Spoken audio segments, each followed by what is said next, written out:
Good evening, and welcome back. Tonight we're traveling high above the mortal world to a realm of thunder and prophecy, jealousy and fate, the world of the ancient Greek gods. We'll explore the stories of the Olympians, the titans before them, and the tangled relationships that shaped both heaven and earth.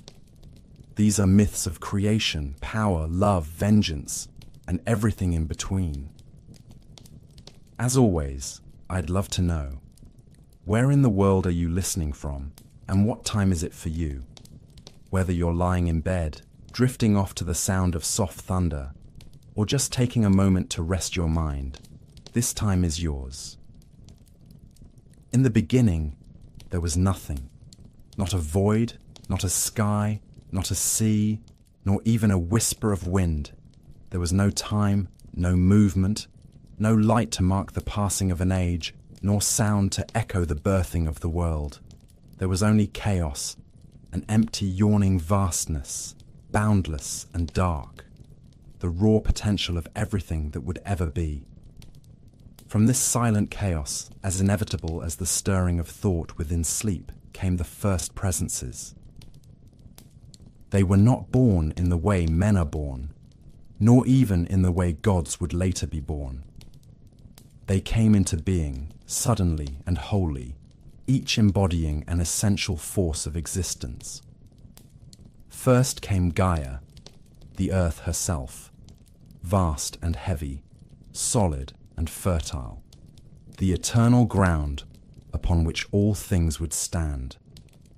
Alongside her rose Tartarus, the deep pit, the shadowy cavern beneath all things, black and unknowable, destined to become the prison of gods.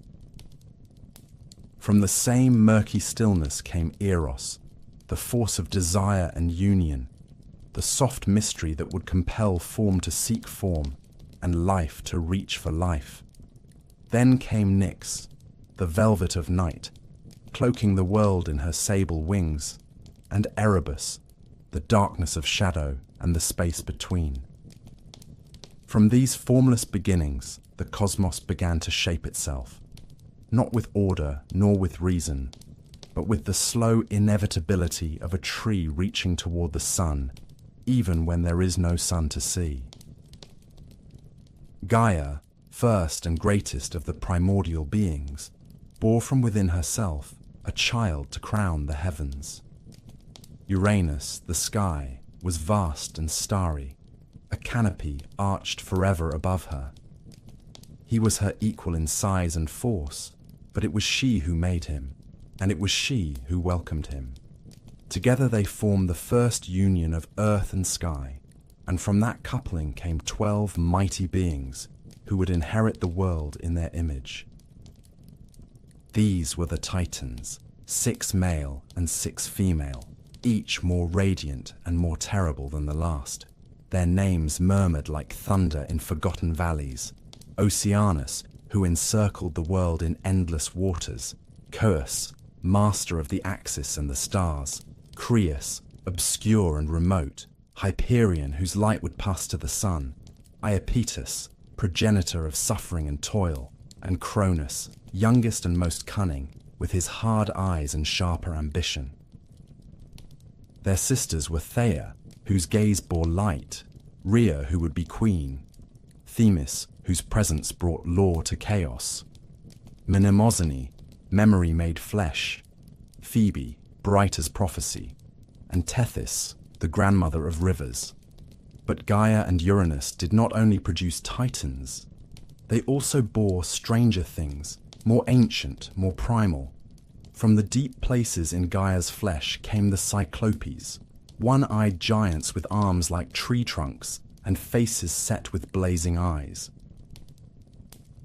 And with them came the Hecatonchires, the 100-handed ones, monstrous and vast, each bearing 50 heads and 100 arms that lashed like storms across the mountains.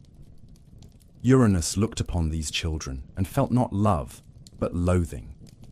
He called them unnatural, feared the strength that throbbed in their too many limbs, and judged them too terrible to walk the earth. So he forced them back into Gaia's womb, shoving them into the darkness of Tartarus, burying them deep in her body where he believed they could be forgotten. Gaia groaned beneath the weight of them. Her belly ached, her veins split with strain, and though she loved Uranus once, the pain he caused her turned her heart cold. Her children screamed in her depths, bound and blind, and her anger kindled like coals beneath wet ash. Gaia, the earth herself, plotted revenge. She called out in silence to her Titan sons, begging one to rise up and strike the sky. But fear silenced them, for Uranus stretched over all things, and even the mighty Titans trembled beneath his gaze. Only one answered. Cronus, youngest and sharpest, who never blinked at pain or prophecy, stepped forward. Gaia, pleased and grim, forged for him a sickle of hardest adamant. Cold and curved, it gleamed like moonlight and thirsted for divine blood. Cronus took the weapon and hid in ambush. One evening, as Uranus descended to lie with Gaia, drawn downward by the pull of his desire and unaware of betrayal, Cronus leapt from hiding and swung the sickle. With a single terrible stroke, he severed his father's manhood, and the sky screamed. The blood of Uranus spattered the earth and foamed upon the sea. From the earth where it fell, Gaia gave birth again. The Furies rose, black-cloaked spirits of vengeance with eyes dripping blood and hair knotted with serpents. The giants were born, huge and violent, their feet rooted in the mountains and their rage as old as night. And from the white foam that frothed around the severed flesh in the sea, a goddess arose fully grown, Aphrodite, laughter-loving and deadly, born not from a womb, but from blood and salt and sky. Uranus fled the world, retreating to the heavens, cursing Cronus with his last breath. He cried out that Cronus, too, would be overthrown by his own child, that the wheel of fate would turn as it always must, grinding even the strongest to dust. But Cronus only laughed, crowned in blood, holding the sickle that had made him king. He cast the severed flesh into the sea and turned to his brothers and sisters. The age of Uranus had ended. The age of the Titans had begun. The world was young, and already it had known betrayal, pain, ambition, and prophecy. These would not be the last. Not in a world where gods could bleed, and mothers could plot, and children could become kings. With Uranus dethroned, and his screams still echoing in the farthest corners of the cosmos, Cronus stood tall among his brethren, the sickle of adamant heavy in his hand, and the air around him dense with silence. There was no formal coronation, no trumpet from the heavens, no divine sanction to crown his rule. He simply was king, as all tyrants are once the stronger hand falls. His brothers and sisters looked upon him not with love, but with the sharp and glittering fear that gathers like frost upon leaves just before the breaking of winter. Gaia, proud of the son who had obeyed her vengeance, looked on with weary satisfaction. Yet the earth knew, even if Cronus did not, that the pattern had already been sown. Fathers fall to sons, and kings do not rule forever. But the world was young, and the Titans rejoiced. For an age, there was peace. The air was thick with life, and the soil hummed beneath the Titans' steps. Mountains grew tall and proud, and rivers found their winding ways through the new lands of the earth. Cronus ruled with the certainty of one who has taken power through blood and will not give it up easily. Beside him stood his sister and queen Rhea, as regal and cold as starlight, her gaze unreadable, and her silence as deep as the ocean trenches. Together they brought forth the second generation of gods, beings who would later bear the names of Olympus, but who, in this age, were only children yet to be feared. The realm of the Titans was vast and orderly, with Cronus seated high, dispensing judgments, commanding winds and weather, shaping the elements beneath his iron will. It was a golden age, not because it was just, but because it was the first. The Titans ruled because they had no challengers, and the world was too young to dream of rebellion. But prophecy does not slumber. It waits. It clings to the edges of every throne and settles into the marrow of the one who sits upon it. Cronus, for all his might and mastery, could not forget the words of his father, hurled like a curse across time in his final breath. One day, a son of Cronus would rise against him, just as he had risen against the sky. That thought, whispered often in the quiet of the night, grew in his mind like a thorned vine, twisting tighter around his sanity with every passing year. And so, like a man drowning in dreams of fire, Cronus acted with cruelty in the name of caution. Each time Rhea bore him a child, he took the newborn god from her arms and swallowed it whole. It was not done in anger.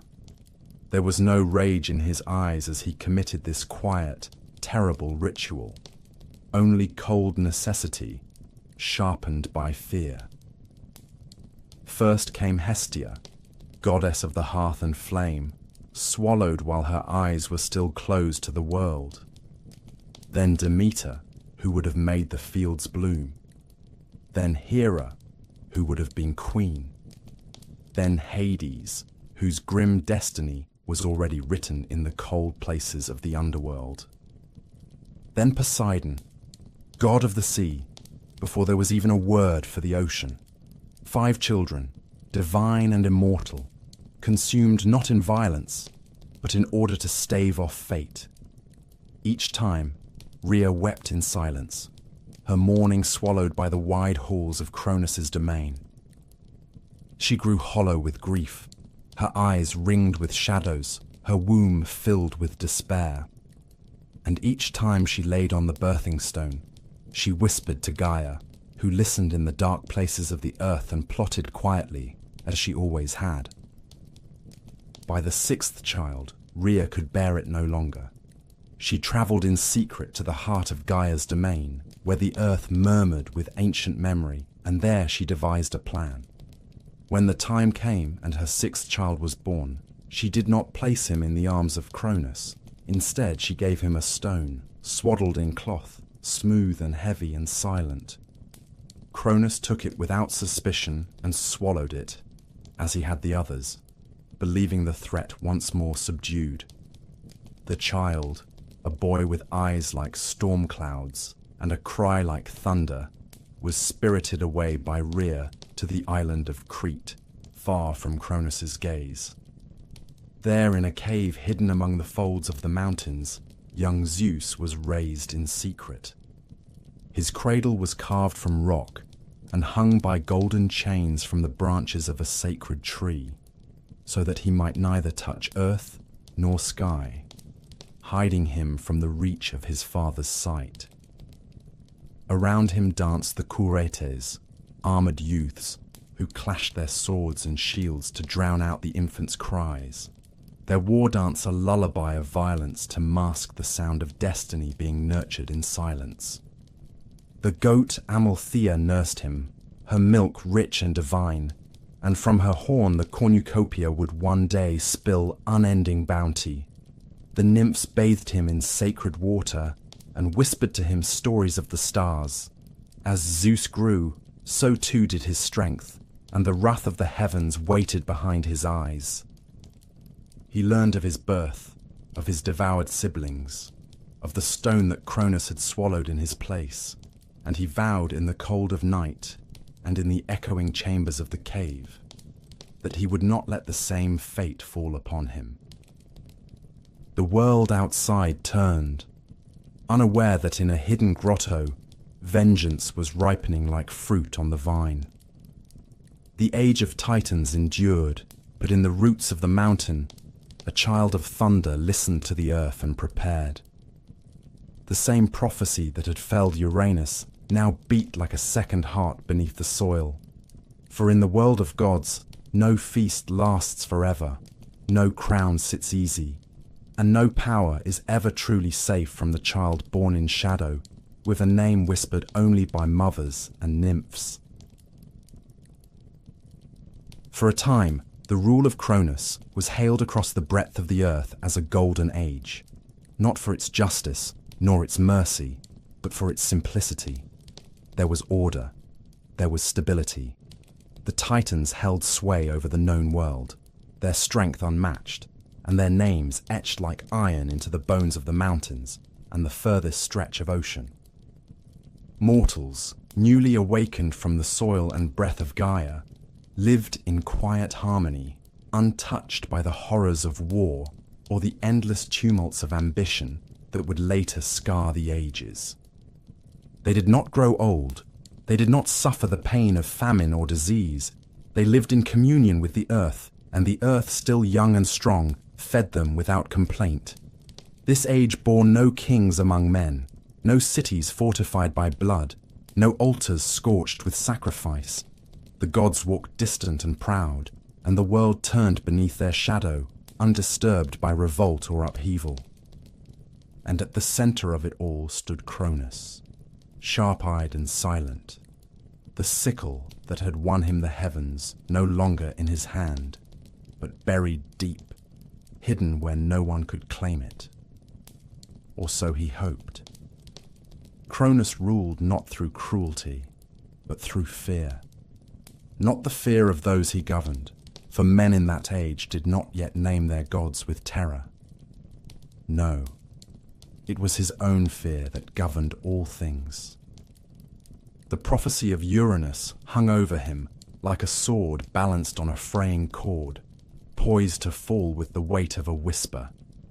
The voice of his father still echoed in the corners of Cronus's mind, soft as smoke and sharp as broken stone, warning that his own son would rise against him.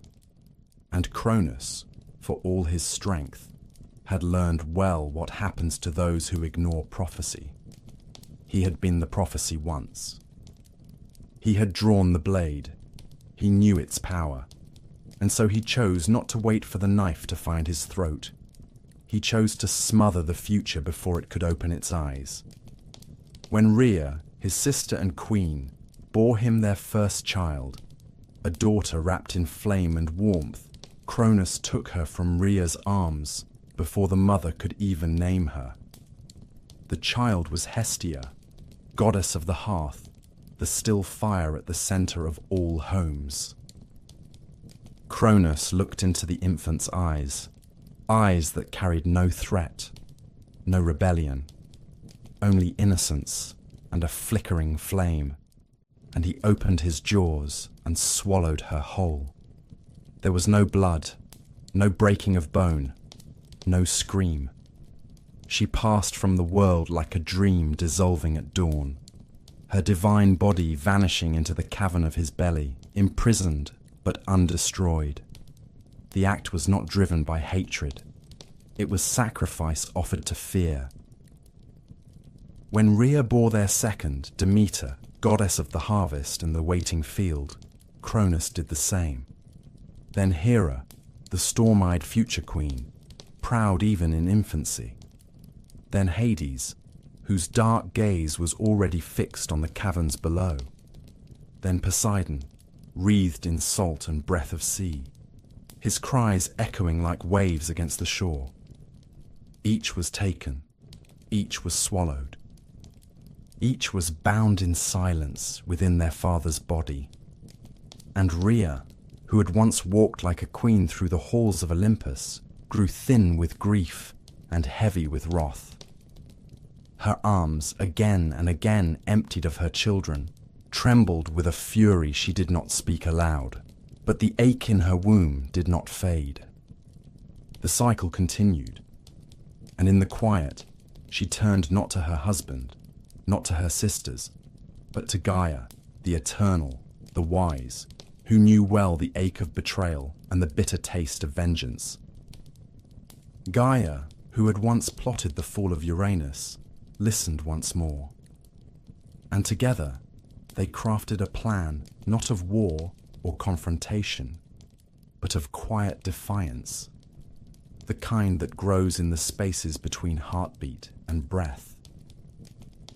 When Rhea bore her sixth child, she did not announce it. She did not weep aloud.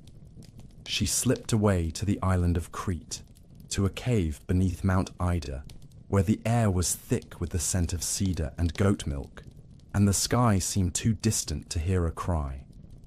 There, in secrecy and sorrow, she gave birth to Zeus. The boy was strong from the first breath, his lungs full of thunder, and his fingers curled like they were already reaching for a crown. Rhea kissed his brow and swore no Titan's jaws would ever close around him. When she returned to Cronus, she carried not her son, but a swaddled stone. It was wrapped in soft linen and smeared with the scent of afterbirth. Cronus, blinded by habit and dread, did not question. He took the bundle and swallowed it whole. The deception worked. Zeus was spared. And high in the mountains, surrounded by loyal nymphs and shielded by the clanging dance of the Curettes, the infant god was fed with the milk of Amalthea and lulled to sleep by lullabies older than language. The years passed, and the boy grew. He grew in strength, in cunning, and in purpose. He knew his siblings were not dead, but bound in the belly of the tyrant. He knew his father's time was borrowed, a fire fed only by the kindling of fear. And he knew, as all sons must one day know, that the world his father had built was not one he would inherit. It was one he would have to tear down, ere. But not yet. The golden age continued, its days numbered in secret, its sunsets beautiful and doomed. The Titans ruled still, but the wind had changed. Somewhere, far from the throne, a storm was learning to speak. When Zeus came of age, the world had not yet seen him. He had grown in secret, cradled by the earth, hardened by solitude, and raised among ancient things that whispered to him of duty and vengeance. The Cretan cave in which he had been hidden still echoed with the clang of the Curettes' weapons, a dance of defiance that masked his infancy, and now, in his maturity, stirred his blood like the sound of distant war drums. He had learned from Gaia that he was not alone in the world, not truly, for within the gut of Cronus still lived his siblings, swallowed yet undigested, immortal and imprisoned, flickering like smothered stars. Hestia, the gentle flame, Demeter, the patient harvest, Hera, fierce with pride, Hades brooding in the dark, Poseidon, restless like the tide. They lived, and Zeus felt them in his dreams, their essence calling to him like voices from beneath the sea. He had not known them, not truly, but he bore their memory in his marrow, and he knew that his father's reign was a sickness upon the world, a brittle shell of power built atop fear and sealed with silence. It was Gaia who first brought him to Metis, the wise Titaness, who understood the tides of prophecy and the craft of cunning. Together, Zeus and Metis plotted the undoing of Cronus, not with swords nor storms, but with a drink laced with ancient magic, a draught brewed from the roots of the earth and the bile of serpents, bitter and thick with the power of reversal. Zeus did not come in wrath. He came as a servant, veiled in humility, bearing the poisoned drink in a goblet of carved stone. Cronus, as proud as he was weary, never suspected. He drank, and the world changed. First came the stone, cold and round, wrapped still in the cloth Rhea had once pressed into his hands. It tumbled from his throat and struck the earth with the weight of prophecy fulfilled. Then came the gods. One by one, his children returned to the world, full-formed and radiant, as if no time had passed, as if they had merely been dreaming. Hestia, Demeter, Hera, Hades, Poseidon. They emerged not as infants, but as immortals forged in the crucible of suffering, their eyes lit with the fire of purpose. They stood beside Zeus, not as subjects, but as equals. The 6 children of Cronus, now reunited, did not need to speak their oath aloud. It hung between them, unspoken but ironclad. They would not be devoured again. They would rise. They would make war. And so began the Titanomachy, the war that tore the heavens and split the earth, a conflict that raged for 10 years and shook the very bones of the world. On one side stood the old gods, the Titans, led by Cronus and bolstered by the might of his brothers and sisters, towering beings of vast power, each etched with the memory of the first age.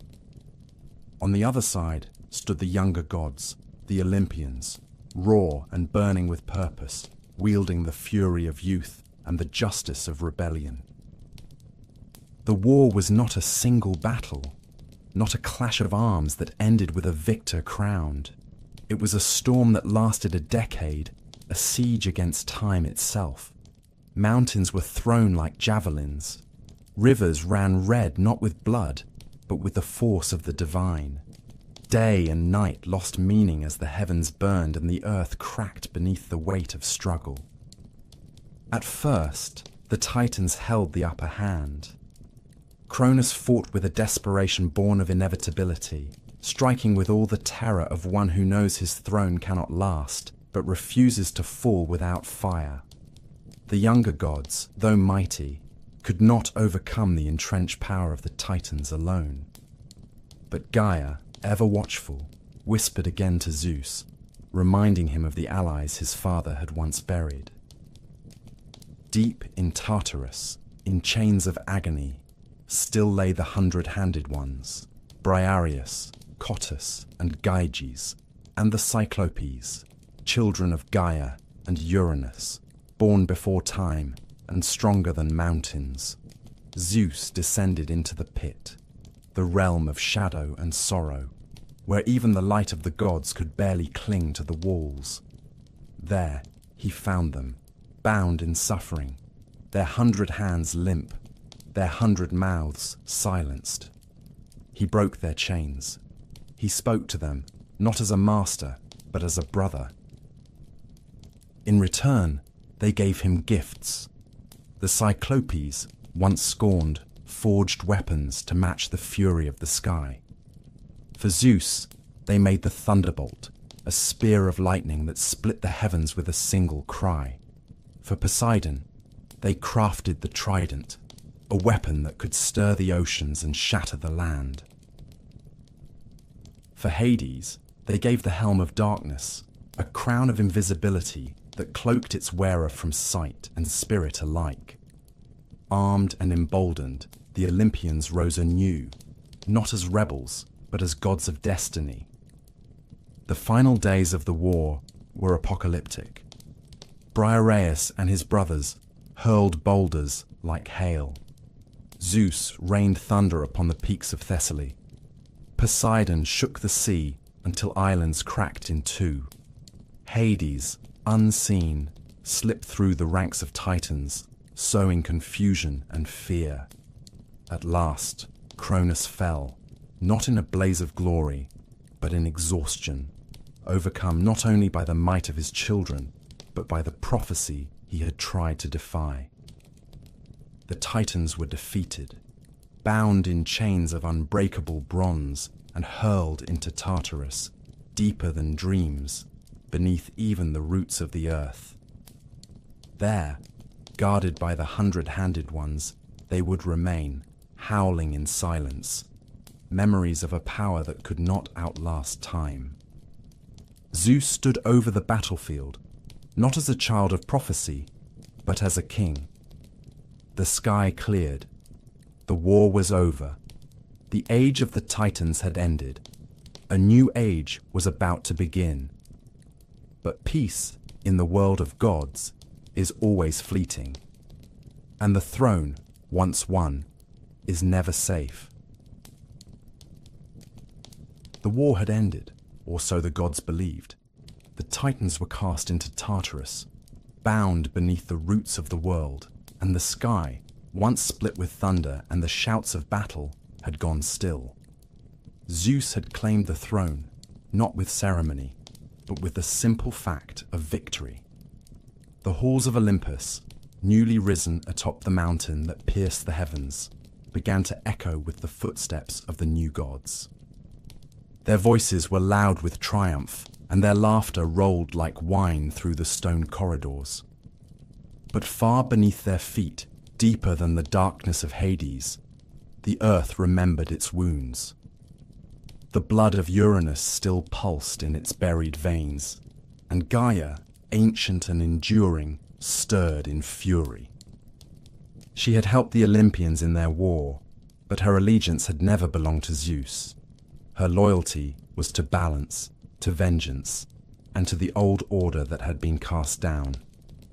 The fall of Cronus had not healed the pain of Uranus. It had only shifted the weight of power from one hand to another. The throne of the sky had changed owners, but its arrogance had remained, and Gaia, who had seen 2 generations of kings rise and fall, was not yet done with prophecy. In the bowels of the world, Gaia called upon Tartarus himself, that shadowed abyss which swallowed light and mocked the notion of form. Together they created a final son, born not to rule, but to destroy. His name was Typhon, and no god had ever looked upon anything so vast or so terrible. His body was greater than mountains, his form shifting like smoke and shadow, and his head reached the stars. Serpents writhed from his thighs, and his arms stretched from the eastern edge of the world to the farthest west. His voice was the shriek of 1,000 beasts, and his eyes burned with fire. When he breathed, it scorched the sky. When he roared, even the dead stirred in their tombs. He was the last born of the earth, the storm that would end all thrones. Not even the Titans in their prime had borne such monstrous power. Typhon rose from the depths like a nightmare made flesh. The sea recoiled at his coming. The mountains bent like reeds. As he approached Olympus, the sky darkened with unnatural clouds, and thunder cracked the heavens, not from Zeus's hand, but from the fury of something older and angrier than the gods had ever known. The Olympians saw him and despaired. They had tasted war, but they had never seen this. Many fled. Apollo, swift as ever, vanished to the west. Hermes slipped into shadow. Ares, god of war, trembled and fled to distant lands. Only a few remained. Athena stood firm, spear in hand, her face cold as marble. And Zeus, whose hand still bore the thunderbolt, refused to abandon his throne. Zeus faced Typhon alone. The battle was not a single duel, not a strike and a counter. It was a cataclysm, a war of elements, a struggle that echoed through every realm of existence. Typhon hurled mountains like stones. He tore up rivers and flung them skyward. His serpents lashed the stars. Zeus met him with storm. Lightning burst from his palm like spears of flame. Thunder shattered the air. The winds obeyed his command, howling with fury, and the rain fell in sheets that drowned valleys. They fought across the heavens, across the earth, even into the sea, their clash reshaping the world with every blow. Zeus struck Typhon down upon Mount Haemus, and the blood of the monster stained its slopes forever. But Typhon did not die. He rose again, and in a moment of weakness, he overcame the king of the gods. With his monstrous limbs, he tore the sinews from Zeus's hands and feet, ripping from him the very strength that made him sovereign. Crippled and bound, Zeus was carried by Typhon to a distant cave in Cilicia, hidden among the black cliffs and jagged rocks, where he was imprisoned, helpless and mocked. But gods are not so easily slain.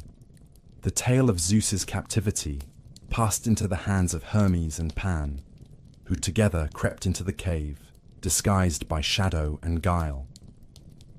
They tricked the monstrous guardian and stole back the sinews, fleeing with the speed of wind and goatfoot. When they returned the stolen strength to Zeus, the skies once again shivered with his fury. No longer bound, no longer silent, he rose in wrath. He summoned every storm. The heavens turned black, the stars were veiled, and the earth itself held its breath. The final clash came not in the sky but upon the earth, where Zeus hurled the full might of his thunderbolt into Typhon's heart. The blow shook the world. Typhon screamed, his voice a chorus of agony that shattered the mountains and drove beasts mad. Cracked and broken he staggered, and Zeus cast him down at last. He fell into the bowels of the earth, where even Gaia could not reach him. There he was entombed, crushed beneath Mount Etna in Sicily, his body chained in molten stone, his breath venting as smoke, his limbs writhing in futile rage. The volcano that bears his prison still rumbles with his fury, still smokes with his breath. It is said that when Etna erupts, it is Typhon stirring in his chains, dreaming of vengeance and storm. With the monster defeated, Zeus returned to Olympus, not only as king, but as savior. He had faced the final horror, the last child of Earth's wrath, and he had endured. The other gods, who had fled or faltered, returned to his court in silence. They bent their knees and accepted the new order, not out of love, but out of awe. Olympus belonged to Zeus now, not by right, but by conquest. And though the throne was his, he knew what Gaia had always known. The world remembers. The world does not forgive. And even the greatest gods must always keep one eye on the deep places beneath their feet, where monsters dream of fire and the future waits in silence. The sky was quiet again. The air, once thick with the smoke of burning mountains and the scent of scorched divine blood, grew still. The echoes of Typhon's defeat faded into memory, but their weight lingered in the bones of the gods. Zeus, who had wrestled with the storm and stood bloodied before the jaws of annihilation, returned to Olympus changed. He had taken the throne by victory, by cunning, by prophecy fulfilled, and now, after facing the wrath of the earth herself, he claimed it with finality. There would be no more monsters. There would be no more wars among the gods. Not if he could help it. But Zeus, for all his thunder and might, was not a fool. He knew that rule was never secure unless it was shared in balance. Even the sky cannot exist without the pull of the sea or the hush of the underworld. And so, with the blood of the old age still wet upon the soil, the three sons of Cronus gathered, and they cast lots to divide the dominion of all existence. They did not argue. They did not plead. They left their fates to chance, as was the custom of gods. Each drew from the urn a token shaped by destiny. To Zeus fell the sky, the heavens above, the clouds and winds, and the throne of Olympus itself. To Poseidon came the sea, the fathomless deep, and every wave that ever rolled against a shore. And to Hades, eldest and most grim, fell the underworld, the shadowed land where the dead drift in silence and memory. The earth itself, the realm of mortals and mountains and forests, was left unclaimed, shared equally among them, though each would touch it in their own way. It was said that the lot fell fairly, though some whispered that Zeus had bent fate with a quiet hand. But none questioned it aloud. The balance had been struck, and the world, for the first time, knew order. Zeus ascended to his throne atop Olympus, a seat he carved from the bones of the storm, ringed in cloud and guarded by law.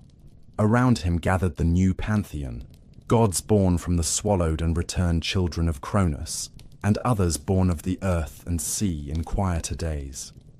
There was Hera, his sister, and now his queen, proud and watchful, her eyes always searching for betrayal behind the veil of ceremony. There was Demeter, who brought the first wheat from her fingers and gave it to mortals in secret.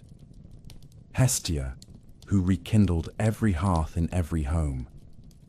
Poseidon, who stirred the sea into motion and built palaces beneath the waves from coral and stone. Hades, who descended into the deep places of the world and built a realm for the dead, cold and ordered, lit only by the flickering memory of life. And Zeus, who reigned not as a tyrant, but as the keeper of balance, the wielder of justice, the god of storm and sky, and the hidden fates that bind gods and men alike. But rule, once won, must be maintained. Zeus set about building not only a court, but a structure of divine law. He declared oaths sacred, punishable by death or worse. He appointed the fates to spin the threads of all mortal and immortal lives, their scissors sharp and unerring. He set the Erinyes, the Furies, to haunt those who spilled kindred blood. He demanded reverence and sacrifice, not as tribute, but as acknowledgement of order. And when his cousin Prometheus, son of Iapetus and brother to Epimetheus, dared to defy him by siding with the mortals and stealing fire from the gods to warm their trembling fingers, Zeus did not hesitate. Prometheus, whose foresight was said to rival the oracles, was chained to a mountain at the edge of the world. Each day, an eagle descended upon him and tore out his liver. Each night, it grew back, immortal suffering for immortal crime. Justice, as Zeus defined it.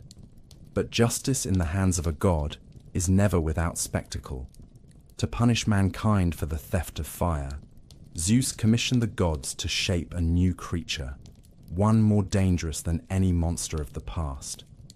From clay, Hephaestus molded her. From beauty, Aphrodite blessed her. From charm and deceit, Hermes and Apollo lent their gifts. Her name was Pandora, and she was sent to Epimetheus, Prometheus's foolhardy brother, who accepted her despite all warnings. With her came a jar, sealed tight.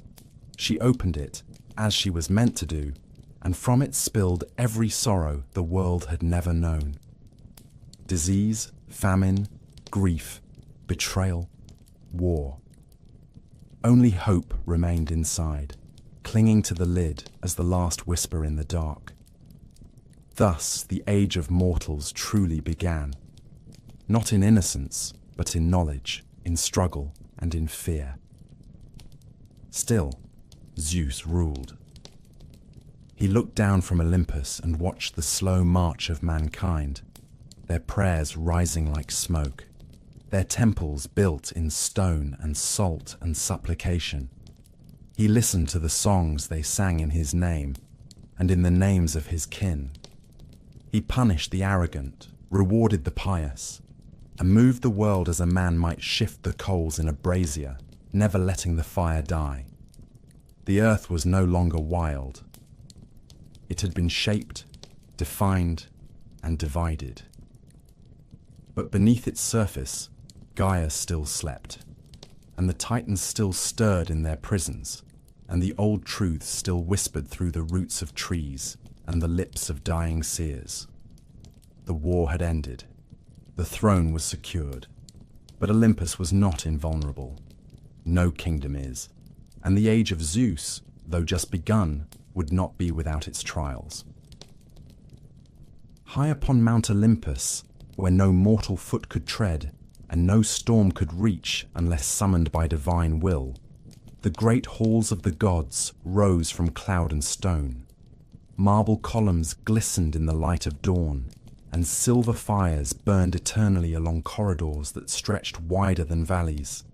It was here that Zeus, king of the gods, reigned over heaven and earth. His seat was carved from the sky itself, cloaked in thunderclouds and veined with lightning. He held the Aegis, a terrible shield fringed with serpents and crowned with the head of the Gorgon. His voice summoned storms. His will was law. And beside him, cloaked not in thunder but in ice, stood Hera, his sister and queen, the goddess of marriage, sovereignty, and divine vengeance. Where Zeus's rule was loud and crackling, like the sky in battle, Hera's dominion was silent and enduring, like a crown passed from one ruler to another through blood and time. Their union was not born of love, though there was passion, and not born of peace, though it had endured longer than any mortal kingdom. It was forged in power, in the joining of two great lineages, and bound by the old laws that ruled the divine long before men named them. Hera had been courted by Zeus with all the cunning he could conjure, for she did not fall easily, nor did she offer her hand lightly. Zeus came to her cloaked in mist, in the form of a trembling bird, cold and small, seeking shelter in her lap. She cradled the creature, unknowing. And when her guard had dropped, Zeus revealed himself and claimed her with the strength of a storm. She wept, not with sorrow, but with fury, and vowed she would marry him, if only to bind the offense in the chains of law. And so she became his wife, not by consent freely given, but by oath sealed in divine tradition. From that day forward, Hera sat beside Zeus on Olympus, proud and bright-eyed, but never tamed. Theirs was a marriage of thrones, not hearts. Zeus, for all his grandeur, was a god of appetites. He desired beauty and cleverness, song and flesh, and he pursued his hungers wherever they led him. Nymphs, goddesses, mortal queens, and unsuspecting maidens, all were drawn into his orbit, sometimes by charm, often by deceit. He changed shape to reach them. A swan, a bull, a shower of gold, he bent the laws of form and time to satisfy his whims, and Hera, bound by her station, watched. She knew. She always knew. The Queen of Heaven was no fool. Her silence was never ignorance. It was patience turned to wrath. Hera's vengeance was not swift. It was not like Zeus's thunderbolts, loud and fleeting. Hers was slow and precise. She did not strike Zeus. She struck what he loved. His mistresses, who bore the children of fate and tragedy. His sons and daughters, half divine, doomed from birth to carry the burden of their father's sins. Io turned into a heifer and chased across the world by a biting gadfly. Semele, burned to ash by Zeus's divine form, her unborn child ripped from her body and sewn into Zeus's own thigh. Leto, exiled and hunted while pregnant with twins. Alcmen, who bore Heracles and was hounded by Hera's hatred even before the child drew his first breath. Hera's punishments were cruel, but they were always deliberate. She did not rage blindly. She orchestrated the ruin of those who defied her dignity. There was one time, it is said, when Hera could bear no more. The weight of humiliation, of whispered jests in Olympus's golden halls, of the quiet sympathy in Athena's eyes, and the mocking laughter of Aphrodite drove her to action. She gathered the other gods, Poseidon with his trident clenched in scorn, Athena with her cold logic, Apollo with his sun-drenched pride, and together they plotted against Zeus. While the king of the gods slept, They crept into his chamber and wrapped him in chains forged by Hephaestus himself. They bound him in silence, thinking to force a new order upon Olympus. But their rebellion failed, as rebellions often do when power is underestimated. Thetis, the silver-footed sea nymph, summoned Briareus, the 100-handed one, who came roaring up from the depths and broke the chains with ease. Zeus awoke, and in his fury seized Hera. He hung her from the sky by golden fetters, her arms stretched wide, anvils tied to her ankles. She wept, but not for mercy. She wept because he had made her spectacle, because in his wrath he had tried to humiliate her before the world. She did not forget. In time, he released her. There was no apology. There was no reconciliation, only an unspoken truce between sovereigns who knew that their rule depended on standing side by side, whether in unity or in silence. Hera returned to her throne and resumed her place as queen, more watchful than ever. She would never forgive the slights. She would never forget the pain, but she would wear her crown, and she would rule with grace and terror. For Olympus was not merely Zeus's realm, it was hers as well, shaped by her silence, her vengeance, and her unwavering resolve. Together, Zeus and Hera governed the heavens. Their children were few, but powerful. Ares, god of war, violent and impetuous. Hebe, goddess of youth and cupbearer to the gods. Eileithyia, goddess of childbirth. Hephaestus, who was cast from Olympus for his ugliness, or for daring to defend his mother, depending on which tale one believes. Their house was a battlefield and a court, a place of feast and judgment, of grudges and alliances. The royal family of Olympus was no different than the dynasties of mortal kings, proud, fractured, bound by blood and burden. And at its heart sat Zeus and Hera, eternal and embattled, locked in a marriage that had outlasted empires and would outlast them still. Not a love story, but a reign. Not a union, but a throne shared between two gods too proud to yield. Among the many paradoxes that formed the storm-crowned reign of Zeus, none were more wondrous nor more terrifying than the strange arrival of his children. They were not born as mortal children are born, with pain and blood and the soft wailing of new life. No, the offspring of Zeus entered the world like omens, sudden and radiant and strange, as if the very fabric of existence could not contain them for long.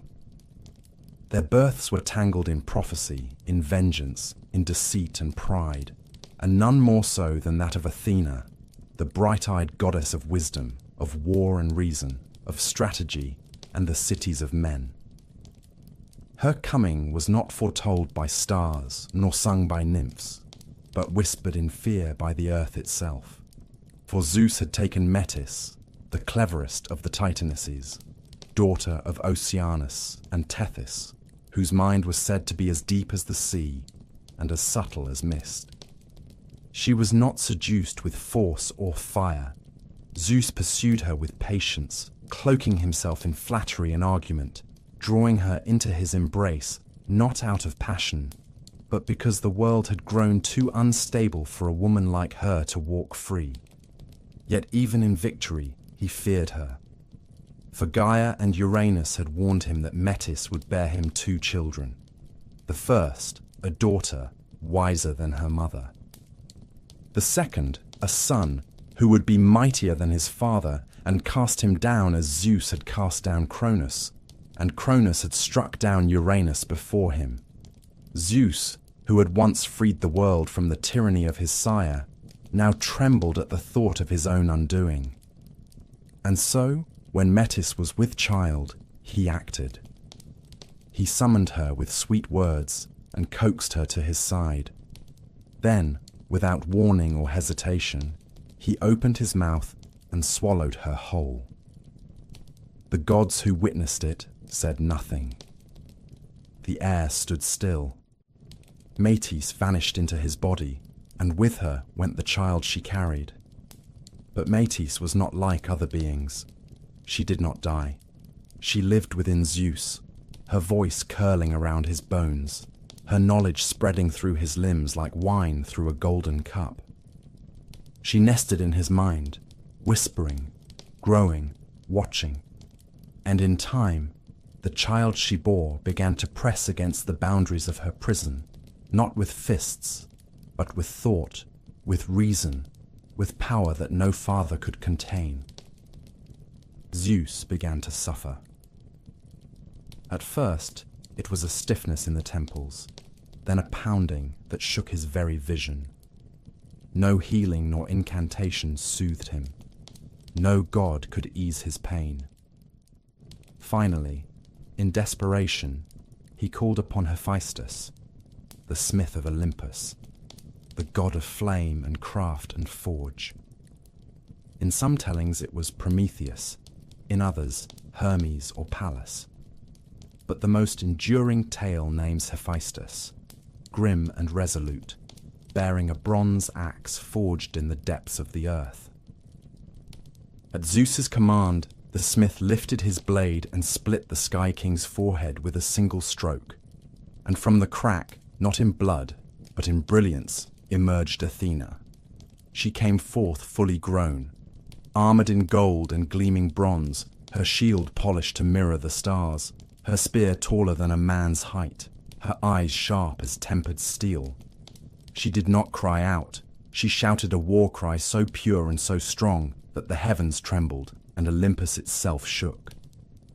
The gods drew back in awe. No one had ever seen such a birth. No one had ever seen a goddess so composed, so cold, so complete. She was not a child. She was a force. And from that moment, she became the favored daughter of Zeus, not merely a reflection of his will, but its sharpening. He gave her the aegis to wear. He trusted her counsel before all others. She was wisdom and strategy, and unlike her father, she did not bend easily to impulse or wrath. She was war, but not fury. She was justice, but not mercy. The olive tree and the spear, the owl and the storm. Yet not all his children emerged so favored. For another child, born under darker skies and crueler arrangements, found only rejection. Hephaestus, god of fire and forge, lame from birth, was said to have been born of Hera alone. In her fury over Zeus birthing Athena without her, Hera resolved to bear a child without his seed. But when she saw the boy, twisted in leg and limb, she recoiled. Whether she cast him from Olympus out of disgust or Zeus himself flung the child in anger during a quarrel, none now say for certain. But Hephaestus fell. He tumbled from the golden halls for an entire day and night, crashing into the sea, where Thetis and Eurynome, two kind-hearted sea goddesses, pulled him from the waves and hid him in a cave. There he grew not in bitterness, but in brilliance. Hephaestus built wonders, golden thrones that moved, automatons that walked, jewelry that shimmered like the sun. He shaped beauty from flame, and in time he returned. He sent Hera a gift, a throne more splendid than any in Olympus, adorned with pearls and silver, and gears so fine they could not be seen. But when she sat, the throne bound her fast. She could not rise, could not move. The gods begged Hephaestus to release her, but he refused.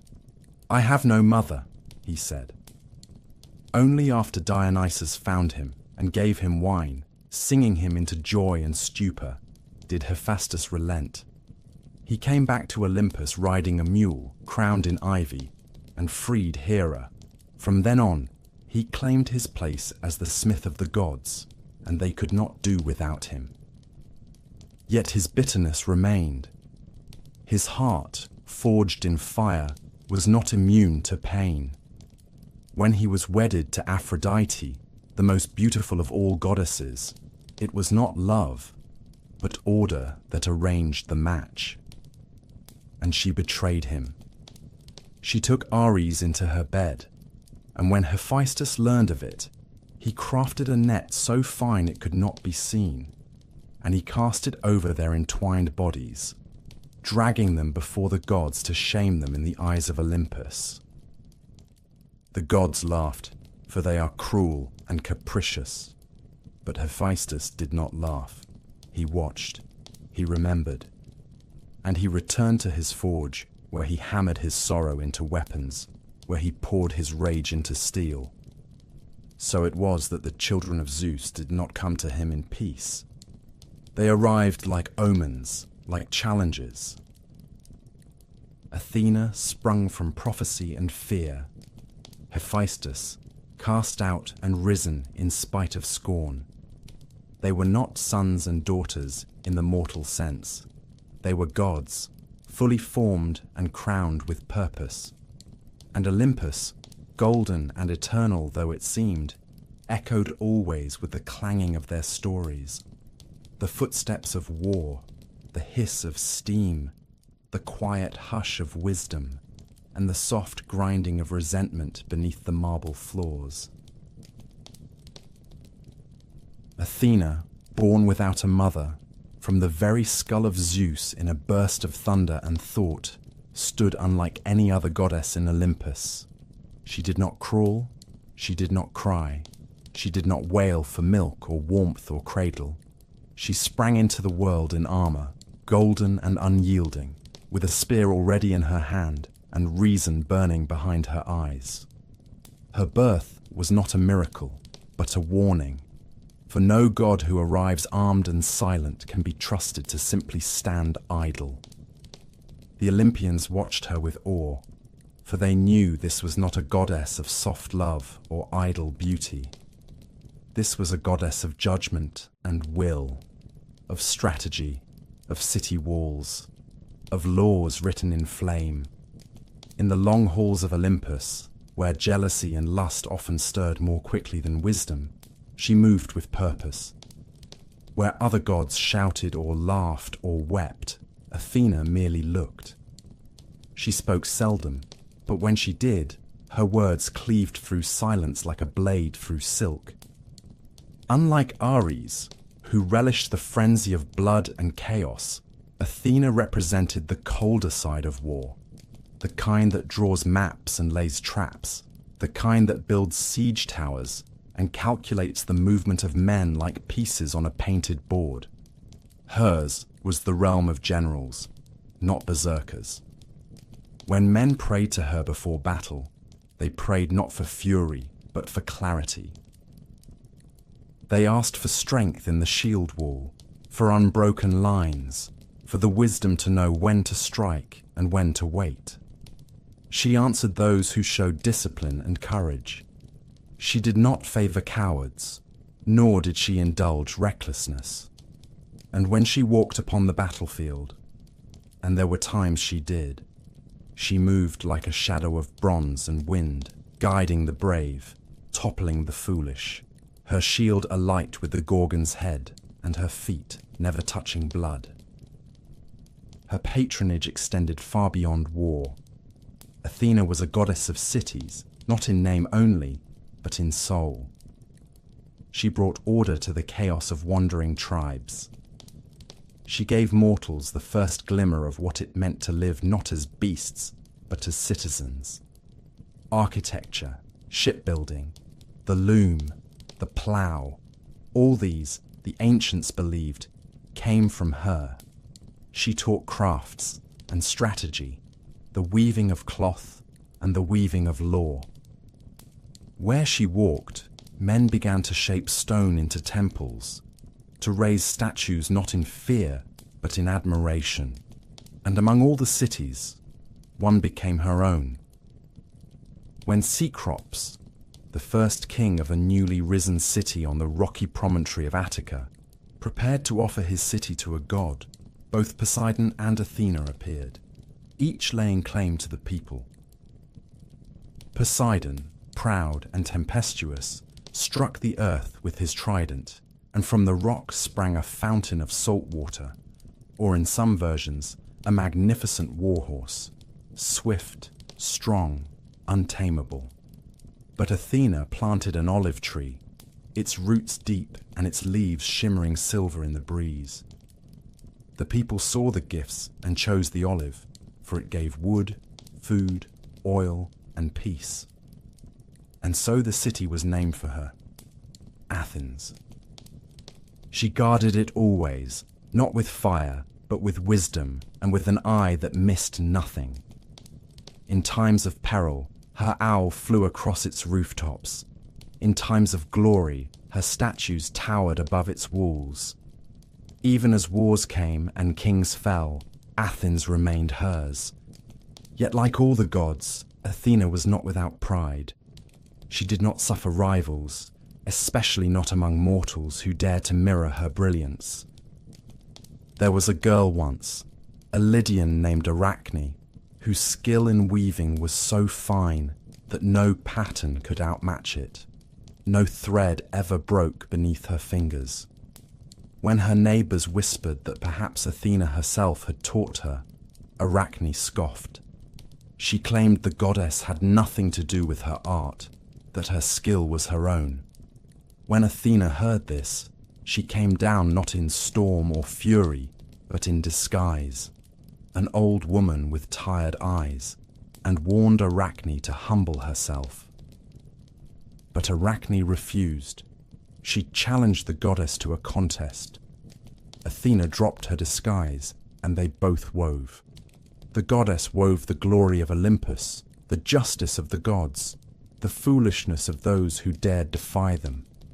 Arachne, with her mortal hands, wove the sins of the gods. Zeus disguised as a swan, a bull, a shower of gold, taking mortal women by guile and force. When they finished, both tapestries were perfect. But it was the truth in Arachne's work that stung deepest. And Athena, humiliated by mortal craft and mortal courage, struck the loom and tore the threads. Arachne, broken with shame and terror, tried to take her own life. But Athena stopped her and transformed her instead into a spider, cursed to weave forever in silence, her skill preserved, but her form twisted. This was not mercy. This was judgment. She was not a goddess of love, nor of forgiveness. Unlike Aphrodite, she did not flirt. Unlike Hera, she did not rage in jealousy. Athena remained forever virgin, not from chastity, but from control. No man, no god, no titan had ever laid claim to her. Even Hephaestus, when he tried to force himself upon her in a moment of madness, failed. His seed spilled upon the earth, and from it came Erichthonius, a serpent-born king of Athens, whom Athena took and raised in secret. She had no children of her own, for she was mother to wisdom itself, and wisdom has no need of lineage. She stood at her father's side during the great councils. She guided Perseus to slay the Gorgon, lending him her shield. She steered Odysseus home when Poseidon tried to drown him. She stood by Heracles and gave him strength to bear his labors. She was never warm. She was never cruel. She was something deeper, the chill of reason, the silence of judgment, the resolve of law. On Olympus, Athena's halls were quiet. No laughter rang there. No lovers waited behind her doors. But when the gods argued, when Zeus faltered, when the world teetered on the edge of chaos, it was Athena who spoke, and all listened. Even Ares, the blood-drunk god of war, learned to still his hand when she stepped forth with her spear and her eyes like hammered iron. For there was no hiding from Athena, no refuge from her sight. She saw not only what was, but what must be. And when she moved, the world moved with her. Where Athena walked in silence and light, her spear sharp with thought and lore, Ares thundered across the battlefield in a frenzy of blood and flame. He was not strategy, he was not wisdom, he was war in its rawest and most brutal form. The shriek of a dying horse, the crack of bone beneath iron, the sound of fire crackling through a broken palisade. Ares, son of Zeus and Hera, was born of 2 thrones, and yet belonged to none. From the moment he came into the world, clad not in armor, but in violence, the gods looked upon him with unease. Even his father, king of the skies, harbored little love for the child. For Ares did not obey, did not bargain, did not calculate. He lived for conflict, and conflict followed him like a loyal dog. Unlike Athena, whose clarity made men better, Ares sowed chaos. He strode into battle not to guide mortals, but to revel in their madness. Where he passed, men forgot formation. Brothers turned against brothers. Wounds festered. Shields broke. Mercy withered. He did not reward honor. He did not punish cowardice. To Ares, all that mattered was the clash, the scream, the press of blade to flesh. His armor was always stained, his voice always raised. His chariot, drawn by steeds foaming red at the mouth, bore him into every war with a grin upon his lips and his eyes alight with lust for ruin. He did not march alone. Beside him ran his children. Phobos, the god of fear, who whispered panic into the hearts of armies, and Deimos, the god of terror, who made even brave men forget their names. With them came Enyo, goddess of battle herself, clad in crimson and flame, her hands always wet with gore. Wherever Ares rode, they followed, a family of shadows cast long over the earth, turning every campaign into carnage. The Greeks feared him more than they honored him. They built him few temples, offered him few songs. For to worship Ares was not to seek protection. It was to beg that he pass by. And yet, for all his brutality, Ares was not a simple god. He could love, though his love was poisonous. He could be wounded, though his wounds were rare. He could rage, not from pride, but from humiliation. And it was in matters of the heart that he was most often brought low. For despite his strength and splendor, Ares was not the most beautiful of the gods. That title belonged to Aphrodite, goddess of love and pleasure, born from the sea foam and the severed parts of Uranus. She was golden, radiant, and cold as polished marble. And Ares loved her, not with the desperate yearning of mortals, but with a hunger that could not be satisfied. She was the wife of Hephaestus, the smith, the crippled one, cast from Olympus by his own mother and dragged back only for his unmatched talent. It was a marriage of function, not desire. Aphrodite turned to Ares, and together they lay in secret, tangled in sheets of fire and silk, their bodies entwined in pleasure and peril. But the gods see all things, and Hephaestus, patient and cunning, crafted a net so fine that no eye could catch it and no hand could break it. He cast it upon them while they lay in their embrace, and he summoned the gods to witness their shame. Bound and exposed, Ares and Aphrodite became a tale told in laughter and warning. The gods jeered. Poseidon alone offered to pay the fine that would free them. Hephaestus accepted. Ares fled Olympus in disgrace. But the sting of humiliation did not still his blood. He returned to war. He hurled himself into battles with greater fury, as if each slain warrior might erase the memory of his shame. And yet the world remembered. The poets sang of Ares not as a hero, but as a force. During the Trojan War, he took the side of the Trojans, drawn by blood and beauty. His own son Ascalaphus fought and died among the Greeks. Ares wept, it is said. But grief did not temper him. He stormed the battlefield, only to be struck down by Diomedes, a mortal favored by Athena. With the aid of the goddess, Diomedes wounded Ares with a spear, and the god cried out in agony so great that the battlefield trembled. He fled to Olympus, clutching his wound, and complained to Zeus like a wounded child. But Zeus, weary of Ares and his endless thirst for strife, offered no comfort. He called him the most hateful of all his children. Still, Ares endured, for war never ends. Cities fall, kings rise, the banners change, but Ares remains. In every scream of rage, in every knife turned in the dark, in every war camp where fire smokes and soldiers sharpen blades with shaking hands, Ares is there, not noble, not wise, but necessary. For mankind has never known peace for long, and so long as they make war, the god of bloodshed will ride. Perhaps he is hated, perhaps he is cursed, but even the gods cannot turn away from war.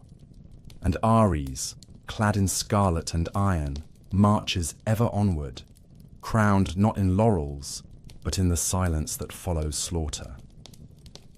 In the time when Zeus reigned unchallenged from his golden throne, and Olympus hummed with the whispers of fate and ambition, there came into the world a pair of twins who would shape the rhythm of gods and men alike. They were born not in the high halls of cloud and marble, but far away, on the hidden island of Delos, where the sea winds whispered through groves of laurel, and the ground trembled with the breath of prophecy. Their mother was Leto, daughter of the Titans Coeus and Phoebe, and once a companion of Zeus in the earliest days of his power. But her womb, heavy with the gods' children, became the subject of divine scorn and pursuit. Hera, ever jealous and watchful, sent her wrath across the earth. She forbade any land under the light of the sun to shelter Leto. Every city, every island, every peak and valley turned her away. She wandered for days beneath the gaze of a vengeful sky, swollen with life and hunted like prey. Even the rivers ran dry where she knelt, and the beasts of the land turned from her path. And so she came to Delos, a floating island, unclaimed by earth or sea, a place that swayed upon the tides and bore no anchor to the world of mortals. There, the island opened to her. There, beneath the twilight sky, Leto gave birth. First came Artemis, silent and silver-eyed, a goddess of the hunt, of wild places and moonlight. Then came Apollo, and with his arrival came the cry of prophecy, loud and piercing. The sun shone brighter that day, the waves calmed, and the island, long unmoored, set its roots into the sea. Even the fates paused to listen as the child cried out, for they knew that this god, though newborn, would not be content to dwell in shadow or silence. He would seek dominion. He would speak with the voice of truth and flame. Apollo grew swiftly, as gods often do, not in years, but in presence. He took no time to find his place in the cosmos. From the moment he first held the bow in his hand, he was peerless. He could strike a sparrow in flight from the sky, or split a pine tree from a mile away.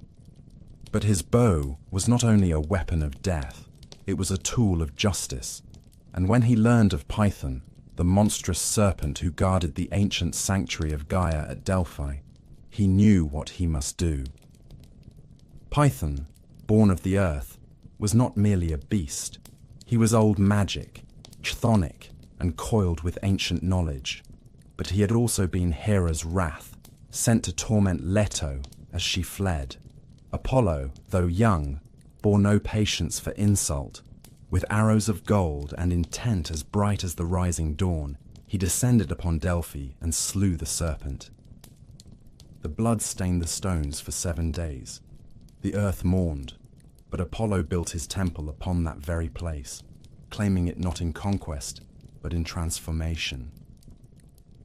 Thereafter, Delphi became his seat, his mouthpiece, his beating heart. The oracle rose from the steaming fissures of the mountain, a woman touched by the god's breath, writhing with visions that burned her voice into riddles. Kings journeyed for weeks to hear her speak.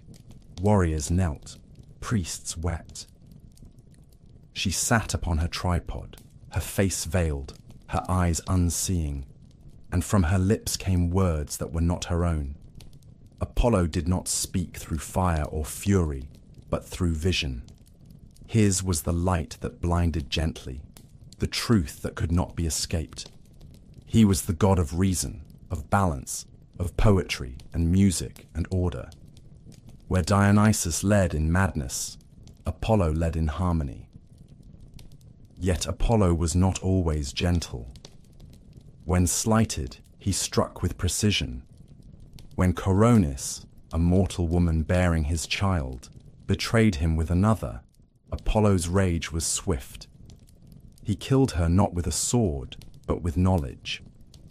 He sent his sister Artemis to do the deed, and the arrow that pierced Coronis's chest was cold and silent. But before her body was consumed by flame, Apollo tore the child from her womb. That child was Asclepius, god of healing, who would one day raise the dead and be struck down for defying the boundary between life and death. Apollo loved fiercely, but he did not forgive easily. He walked the world in many forms, as a shepherd, tending the flocks of mortal kings; as a plague-bearer, his arrows unseen and deadly, his wrath bringing death to those who defied him; as a patron of artists, he taught Orpheus to charm the stones and trees. He guided the muses, inspired Homer's verses, and played his lyre until the stars seemed to dance in their constellations. But for all his beauty, all his order, Apollo was not immune to failure. When he loved tragically. His heart sought what it could not hold.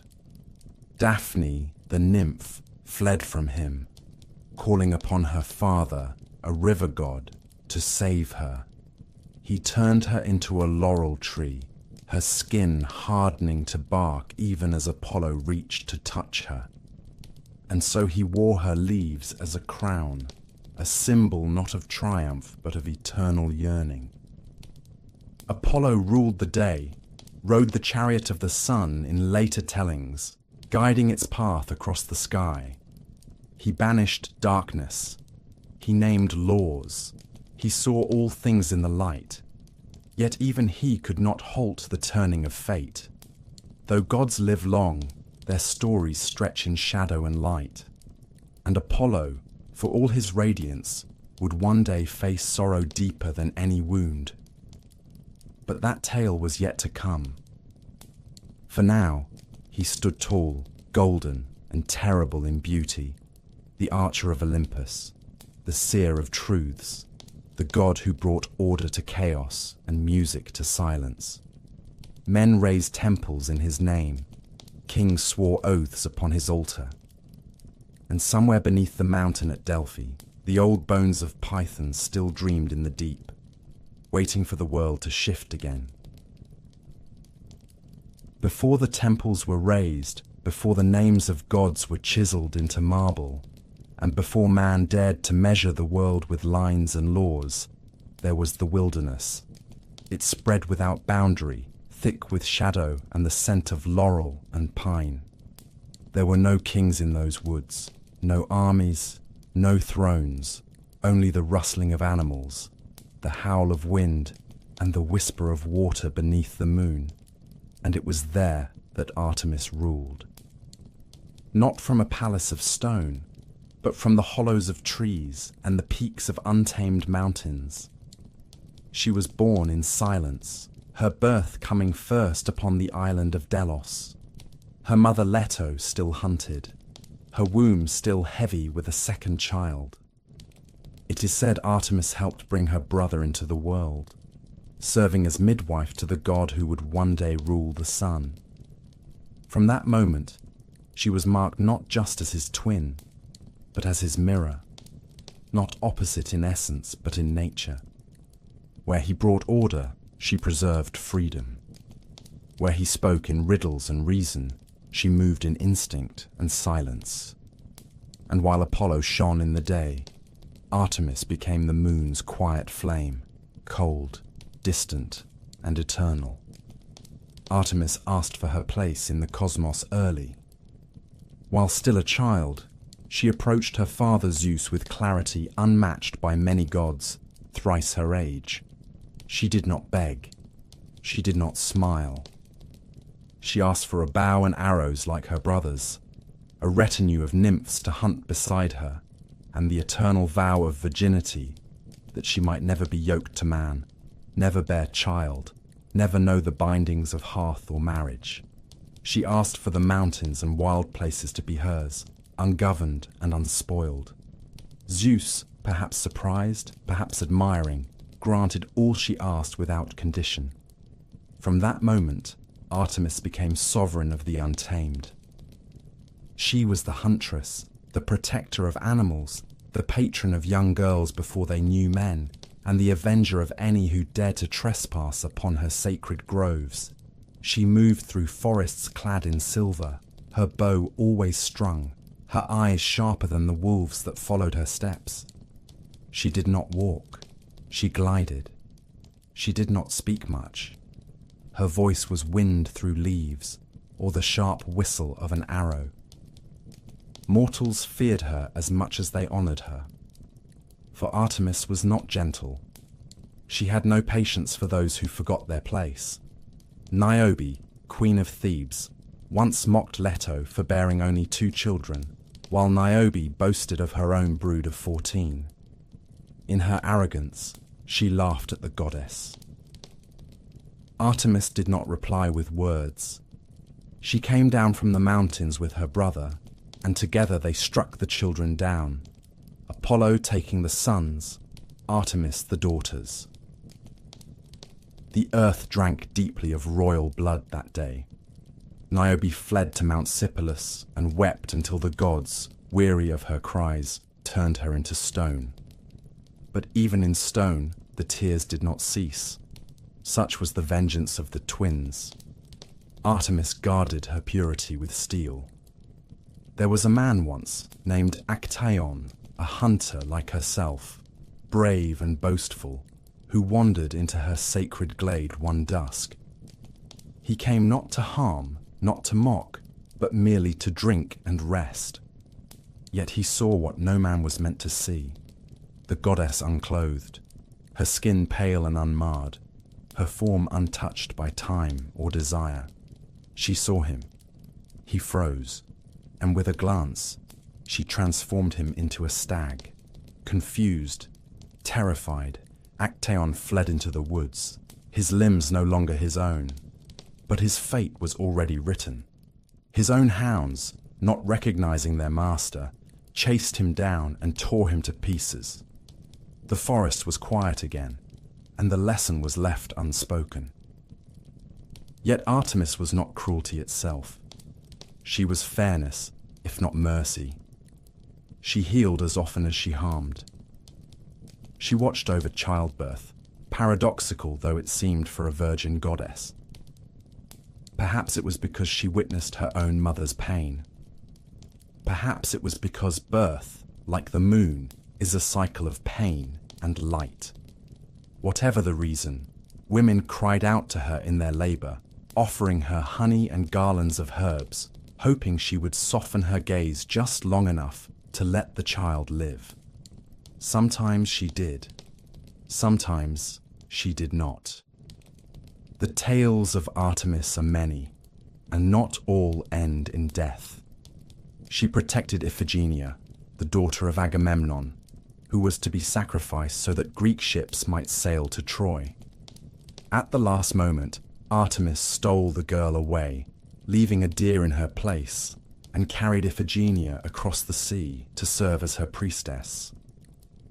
But she also demanded that sacrifice in the first place, for Agamemnon had once slain one of her sacred stags and boasted of it. No slight was forgotten, no oath was free. The world was hers to guard, and to guard it, she became hard as the stones beneath her feet. She did not marry, she did not yield. Orion, the great hunter, walked beside her once, perhaps as companion, perhaps as beloved. Some say he tried to take her, others say he only sought her company. But in every telling, he died, whether slain by Artemis's own arrow, or by Apollo's cunning trick, or by the sting of a great scorpion sent to preserve her solitude. The result was the same. She placed him in the sky afterward, among the stars, but she did not weep. Artemis remains among the most feared and least understood of the Olympians. No temple contains her, no statue captures the chill in her gaze. She is the goddess of the in-between, not death, but what comes just before it, not love, but its untouched shadow. She rules the night, but not in dreams. She rules the forests, but not for their beauty. She exists for herself alone, and the world moves around her. She is the moon above the battlefield, the silence before the arrow flies, the shape in the woods that never quite reveals itself. And even now, in every rustling grove and flicker of silver across a black sky, she is still watching. Before Olympus stood in triumph, before the sons of Cronus tore down their father and divided the cosmos among themselves, the world was shaped by more ancient hands, and its gods were crueler still. The heavens and the earth had once been locked in embrace, with Uranus stretched across Gaia like a shroud of stars. But Uranus feared the children Gaia bore him, those strange and monstrous offspring that did not resemble mortals or even gods, and he buried them in the bowels of the earth, deep beneath her skin. In her pain and fury, Gaia shaped a plan. She fashioned a sickle of flint and placed it in the hands of her youngest Titan son, Cronus, who took it and lay in wait. When Uranus descended once more to press himself against the earth, Cronus rose and struck. The blade flashed through flesh and sky. Blood rained down upon the soil, but the severed genitals, thrown behind him, fell into the sea. There, amid the churning waves and blood-dark foam, something began to stir. The sea hissed and swirled. From its depths rose a woman fully formed, a creature of such unearthly beauty that even the gods paused to watch. Her hair streamed like golden river reeds. Her skin shimmered like pearl. Where her feet touched the surf, flowers bloomed from salt. She came ashore on the island of Cythera, or perhaps Cyprus, for the tales differ, but in every telling, she was radiant and impossible. They named her Aphrodite, she who was born of the foam, and she walked not with thunder or fire, but with the unbearable ache of desire. From her, the world learned to long. She was older than the Olympians, though she would take her place among them. Zeus gave her to Hephaestus, thinking to tame her with loyalty and craft. But Aphrodite was no wife of stone. She belonged to no one. Her beauty was not meant to be bound. She wandered freely, her eyes forever half-lidded, her laughter sharp and soft all at once. The gods desired her, mortals worshipped her, and wherever she went, the air turned heavy. She did not wield a sword. She did not hurl lightning. Her power was subtler and deeper. It slid beneath armor. It crept into the heart. It twisted vows and shattered kingdoms. No fortress could keep her out. No oath could keep her in. Her love was not always kind. For all her grace, Aphrodite was no gentle muse. She was vengeance clad in silk. When mortals dared compare their beauty to hers, they suffered. When women claimed they were more lovely, she answered with curses. When Hippolytus scorned love itself, preferring chastity in the hunt, she set his stepmother's heart aflame with lust for him, and from that fire came ruin. When she favored a man, the gift was as dangerous as any curse. Anchises, a shepherd prince, caught her eye, and she descended to him in disguise, claiming to be a mortal maiden. When he lay with her and later learned the truth, he trembled in fear. She bore him a son, Aeneas, who would carry a dying city's fate upon his back. But Aphrodite never returned to him. Her most enduring affair was with Ares, god of war. Beauty and blood, pleasure and wrath. They were opposites, and they were alike. She met him not in the softness of bedchambers, but in the violent silence after battle. They lay together beneath golden nets, beneath the eyes of Olympus, and for all the mockery that followed, they did not part. She bore him children, Phobos and Deimos, terror and fear, who rode beside their father into battle. She also gave birth to Harmonia, goddess of concord, as if from that union of war and love might come some balance, however brief. But Aphrodite's greatest legacy was not in the bed or on the battlefield. It was in the tale that ignited the greatest war of myth. For it was she who promised Helen to Paris, the prince of Troy, in return for being named the fairest of goddesses. The judgment of Paris was no game.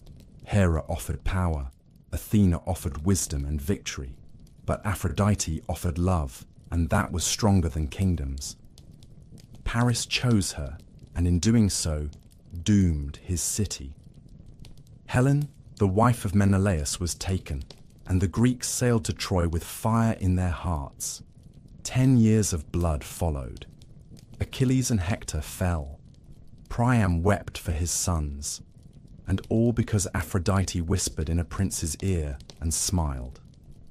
Even among the gods, she was feared, not for might, not for wisdom, but for the madness she could inspire. She could make gods crawl. She could make kings grovel. She could turn brother against brother, father against son, with nothing but a glance. Her magic girdle, the cestus, granted irresistible allure to whoever wore it. Even Hera borrowed it once, in her schemes to distract Zeus. Yet Aphrodite herself needed no trinket.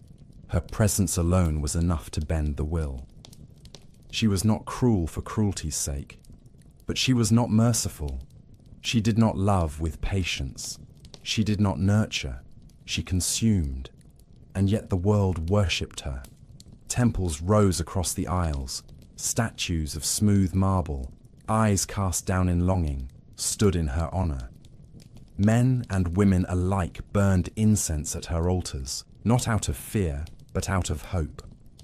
For who among mortals does not hunger for love, even knowing the cost?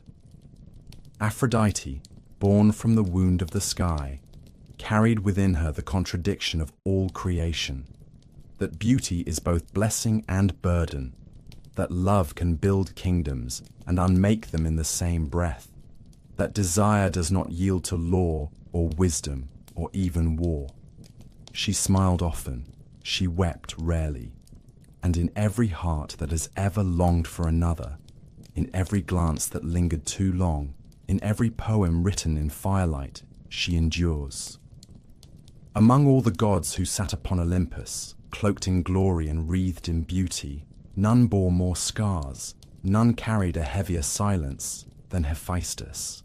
He was the god of the forge, the shaper of divine will made iron and gold, and yet he was born into the world not with songs and celebration, but with rejection.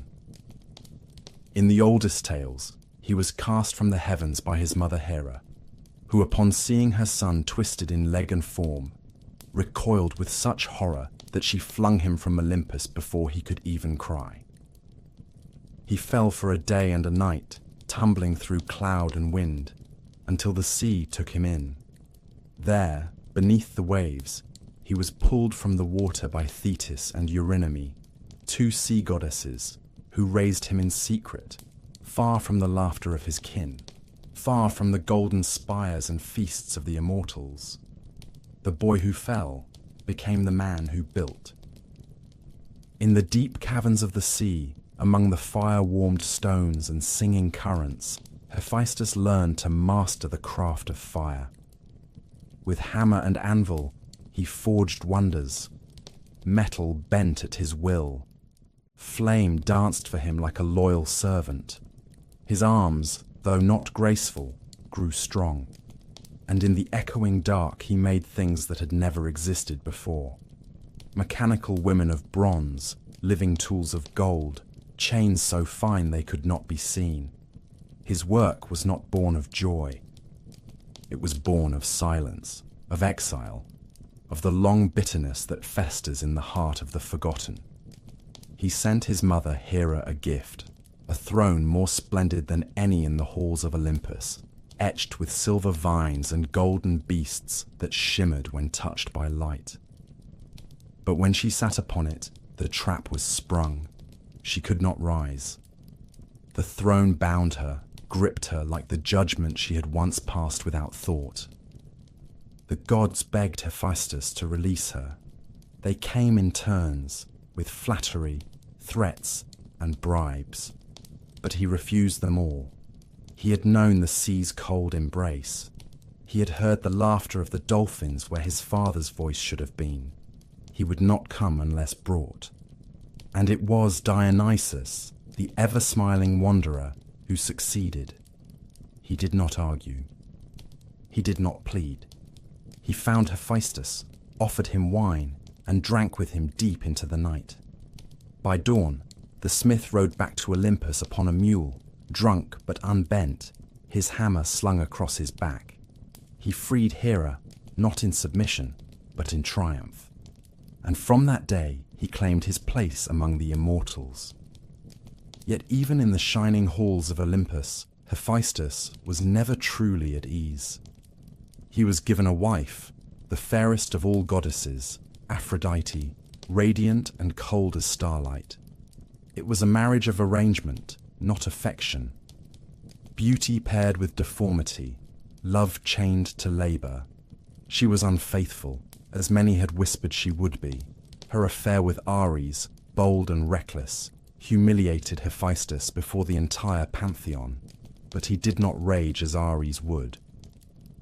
He did not scream as Poseidon might have. He built a trap, a net so fine it was invisible, spun of threads no mortal could see, and he cast it over the lovers while they slept. Then he summoned the gods, not in fury, but in spectacle, and laid the lovers bare for all Olympus to see. The gods roared with laughter, they mocked and jeered, but Hephaestus did not smile. He stood beside them, silent, the fire in his forge burning low and cold that day. He released them when Poseidon offered payment, not because he needed gold, but because even vengeance could not bring peace. Still, the forge was his dominion. No other god could match his craftsmanship. He built the palaces of Olympus. He forged the aegis for Zeus, a shield that shone like the sun and shook the world with its strike. He made Hermes' winged helmet and sandals, Achilles' unbreakable armor, and the golden chariot of Helios. He carved thrones that moved of their own accord, doors that opened for no one but their master, and automata that could walk and speak like men. His hands, though scarred, were more divine than any voice. His forge was not only the beating heart of Olympus, it was its memory, its legacy, its armor, and yet he was always alone. In later tales, Hephaestus took revenge more quietly. He built Pandora, the first mortal woman, at the gods' command. Crafted of clay and spirit, blessed with gifts from each of the Olympians, she was made beautiful beyond measure. But Hephaestus, who gave her form and breath, knew what she would carry. She was no blessing. She was a vessel, a punishment wrapped in gold. When she opened the jar, not a box, as the poets later called it, the world changed. Sickness, sorrow, madness, and death poured forth. Only hope remained inside, trembling and unseen. It was his hand that shaped her. It was his will that obeyed the decree. But perhaps it was also his bitterness that whispered how to make her eyes too trusting, her hands too eager. Hephaestus was never worshipped for beauty. He was honored in fire, in anvils, in the ringing of hammers on steel. The people of Lemnos, where he was said to have landed after his fall, raised shrines in his name. The volcanic heat was called his breath. The sparks that leapt from the mountain were his laughter. He was not adored like Apollo. He was not feared like Hades. But when mortals needed weapons, when kings needed thrones, when cities rose from dust, they prayed to the god with the limp and the flame. He remained in his forge, always working, always watching. While others feasted and plotted, he built. While others danced and drank, he poured molten bronze. And though the gods might forget him in the songs they sang, they could not do without him. For every victory, every monument, every sacred weapon bore the echo of his fire. And in the end, perhaps that was enough. Hephaestus, the outcast, the maker, the betrayed, forged not only metal, but Olympus itself. He bore no crown, but he shaped them all. On the day Hermes was born, the wind shifted. It was not a great tempest, nor a divine omen, but a quiet change, a trickle of air curling where none had been before. Maia, one of the Pleiades, dwelled in a cave on Mount Selene, far from Olympus, wrapped in solitude and shadow. She bore Zeus's child in silence, without the clamour that usually accompanied the birth of gods. But her son was not a creature of stillness. He came into the world with his eyes open, already watching, already plotting. Before the first dusk of his life had fallen, Hermes had slipped from his swaddling cloth and set off into the world, as if the mountain could not hold him, and his cradle had never been meant to bind him. He would become the god of boundaries, and he began his life by crossing one. That same evening, the infant god reached Thessaly, where Apollo's sacred cattle grazed beneath the sun. Hermes looked upon them, not with reverence, but with mischief. He drove them away, hiding their tracks by fashioning sandals for their hooves and walking them backwards, a trick so clever that not even the far-seeing Apollo could follow the trail. He killed two, offered sacrifice to himself, and returned to his cave before the dawn, lying once more like a helpless babe, his eyes shut in feigned innocence. But the truth of Olympus is that nothing stays hidden for long. Apollo came, radiant and furious, dragging the child before Zeus to demand justice. And there, in the throne room of the gods, Hermes spoke for the first time, not in plea, but in poetry. With the same breath in which he admitted his theft, he spun tales, sang songs, and laughed at his own audacity. Even Apollo, whose wrath could boil rivers, could not help but smile. Zeus saw himself in the boy. He heard in Hermes' voice the echo of his own younger cunning, and in the boy's grin, the spark of something far more dangerous than brute strength, intelligence untethered by conscience. Rather than punish him, Zeus embraced him.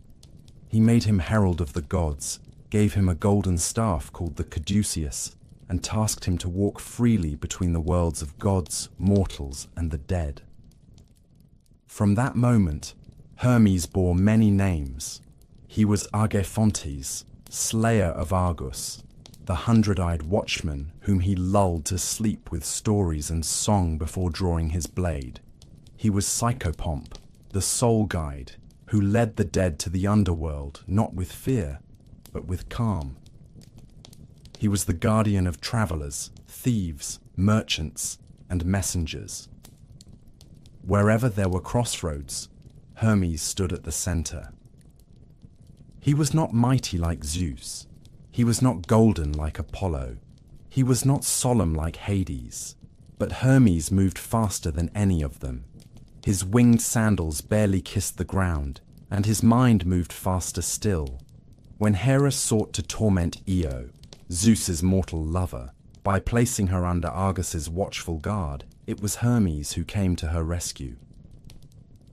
With stories sweet as honey and music soft as wine, he put Argus to sleep, blade in hand. His dagger was quick, but his wit was quicker. The eyes of Argus, after death, were set into the feathers of Hera's peacock, a bitter tribute. Hermes did not only walk in shadow, he brought invention. He crafted the first lyre from a tortoise shell, sinew, and ingenuity, and gifted it to Apollo as a peace offering. He gave mankind weights and measures, coinage and commerce, speech and calculation. Yet he remained ever untrustworthy. He lied as easily as he breathed. He tricked not for need, but for pleasure. But even his deceptions carried the glimmer of genius. He was the god of the in-between, where chaos and order met in handshake or blade. In battle, he carried the messages of Zeus. On fields of blood and glory, it was Hermes who whispered orders into the ears of kings, who lifted dying warriors from the dust and bore them unseen from the slaughter. During the Trojan War, it was Hermes who guided Priam into the Greek camp, cloaked in divine mist, to beg for the body of Hector. Not even Achilles, roaring and wrathful, could deny the solemnity of that moment. Hermes stood behind the old king like a shadow, watching, silent, bearing witness.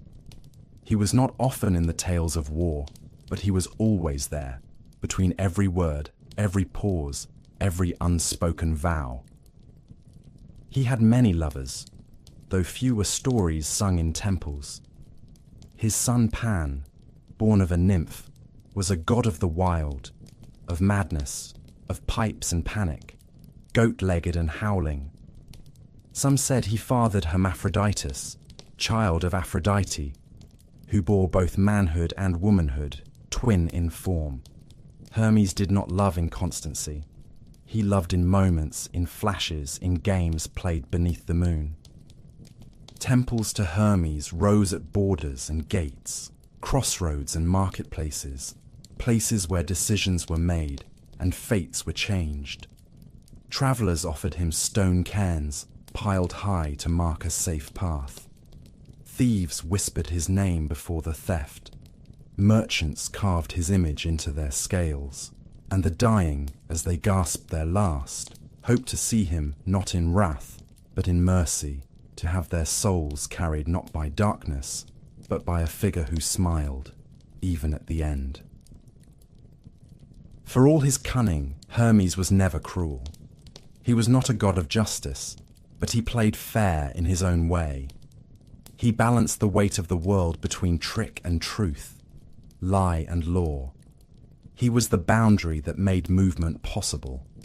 And as the world turned, as cities rose and fell, as armies marched and ships sank, Hermes walked unseen, smiling to himself, forever moving between what was, what is, and what might be. Before the wars in heaven, before the forging of thunder and the clash of titans, before even the rise of the 12 upon Olympus, there was Hestia. She was the eldest daughter of Cronus and Rhea, the firstborn of that ancient brood. and she came into the world quietly, her cries soft and brief. Her father swallowed her whole, as he did each of his children, fearing the prophecy that one of them would overthrow him. Inside the belly of Cronus, she waited in the darkness with her siblings, her flame banked but unextinguished. When Zeus rose and fulfilled the ancient doom, he split open the old god's belly and brought his brothers and sisters forth again into the light. Hestia was the last to be freed, though she had been the first to be taken. Yet she bore no resentment. She emerged not in fury, but in peace, as if her long confinement had only deepened her stillness, and from that moment she asked for little. While her brothers sought dominion over sea and sky, and her sisters turned their eyes to wisdom and harvest, Hestia chose the hearth. She asked Zeus for no temples, no golden chariot, no armies to bear her name. She wished only to keep the flame that warmed the house, that lit the meal, that marked the center of every home and city. She became the goddess of the hearth, and in that small, humble choice, she claimed a power deeper than any thunderbolt. For when the storms rage and empires fall, the hearth remains. It is the first fire lit in the morning and the last to die at night. It is the circle where family gathers, where sacrifices are made, where gods are fed, and where oaths are sworn. In every home where offerings were made, Hestia received the first and the last portion, for she was the beginning and the end of every rite. Her presence was not one of spectacle. There are no great battles told in her name, no lovers, no betrayals, no monstrous offspring or terrible vengeance. She did not stride into war, nor descend into the underworld. She stayed, always, and in that stillness she held the world together. While the other Olympians quarreled, while they seduced and schemed and spilled blood upon the earth, Hestia tended the fire that kept Olympus warm. It was she who kept the sacred flame alive in every city. In Rome, she would be called Vesta, and her priestesses would guard the eternal fire under threat of death. In Greece, her altars never cooled.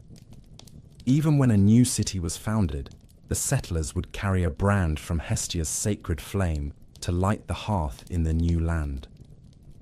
Without her, there was no home, no polis, no beginning. Though she was courted by gods as mighty as Poseidon and Apollo, she turned them both away with calm grace. She asked Zeus to allow her to remain forever a virgin, untouched and undemanded. He granted her this, and in exchange she took no seat upon the Olympian council. She gave hers to Dionysus, the youngest god, the bringer of madness and vine. She did not weep at the loss. She had no need of thrones or titles. Her power was not in hierarchy, but in necessity. While the others thundered in temples of marble, Hestia lingered in the smallest flame of the poorest home, in the soft breath of warmth against a child's cheek, in the smoke curling upward from a shepherd's meal on a cold mountain. She was worshipped in silence, not song. There are few tales of her, and yet she is in every story. When Odysseus returned home, it was to the hearth Hestia blessed. When Agamemnon's halls were torn apart by murder and vengeance, the hearth's light was the first to falter. When cities rose in conquest, their laws were sworn beside her flame. When lovers wed, they touched her fire for fortune. And in the hours before dawn, when no other god stirred, she watched over the sleeping world, as she always had. The poets found little drama in her. They passed over her name in favor of battle and seduction. But the wise remembered. The hearth is what a house becomes only once it is lit. The hearth is what remains when all else is gone. A kingdom without a throne may still endure, but a home without a hearth is a ruin. And Hestia, eldest and youngest, forgotten and remembered, was never absent. In the end, she stood alone, not because she was cast out or driven away, but because she had chosen solitude. And in that solitude, she was loved not with passion or fear, but with reverence. For every fire sparked in her name, for every offering cast into the flame, her name lived on. She was the goddess of warmth, of safety, of return. When men lost everything and came back to ashes, it was Hestia's breath that stirred the first smoke once more. She needed no myth. She was the quiet truth beneath them all. Among the Olympians, there were gods of sky and gods of sea, gods of war and fire and wine, but only one whose sorrow could wither the earth, whose grief could turn abundance into dust. Demeter, the daughter of Cronus and Rhea, was the goddess of the grain, of harvest, of tilled fields and golden stalks. She was not clothed in jewels or crowned in light. Her hands were calloused, her skin carried the scent of soil and wind. She wore the green mantle of spring and walked barefoot across the furrows of the earth. Mortals loved her, not in terror, but in gratitude. She brought them bread. She taught them the ways of planting and reaping. Without her, kings starved like beggars, and cities cracked open like husks. Yet Demeter's heart, though broad as the plains of Arcadia, was ruled by one love above all, the love of her daughter. Persephone was born of Zeus, fair as a new bloom, laughing as she danced among meadows and rivers, untouched by shadow, her footsteps light as petals. She was her mother's joy and mirror, and Demeter never let her far from her sight. The gods watched her grow. Even Hades, stern and silent in his kingdom below, watched her. His heart, which had never known longing, stirred at the sight of her youth. He said nothing to Demeter. He sought no blessing. He rose from the underworld in a chariot, black as pitch, drawn by horses whose breath smoked like fire, and seized the girl as she picked flowers in the vale of Nysa. The earth yawned open. The meadow was split, and by the time her companions screamed, Persephone was gone. Demeter searched the world. She walked across the fields she had once blessed, her hair unbound, her robes torn, her voice hoarse from calling. For 9 days and nights, she wandered without food or rest, bearing torches in both hands. Not even the gods dared to speak to her, for her grief was a storm without lightning, a silence more terrible than rage. She came at last to the house of Hecate, who had heard the girl's cry, and together they turned to Helios, the all-seeing sun. It was he who told the truth, that Hades had taken her, and that Zeus, father and king, had given his silent consent. Demeter turned away from Olympus. She cast off her divinity and walked the earth as a mortal. She came to Eleusis, where she sat beside a well, cloaked and unrecognizable. The daughters of King Celeus found her there and brought her to their mother, who welcomed the strange woman into her home. Demeter nursed the queen's son, Demophoon, and in secret tried to make him immortal, laying him in fire each night to burn away his mortal weakness. But the queen saw and screamed. The ritual was broken. Demeter revealed herself not in wrath, but in sorrow, and in her grief, she cursed the land. Nothing grew. The grain rotted in the field.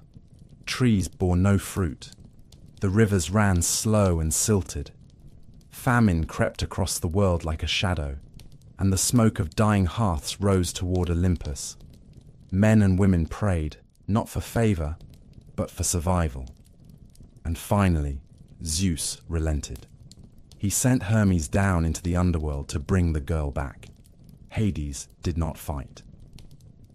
He spoke gently, with the voice of a husband who knew he had done what could not be undone.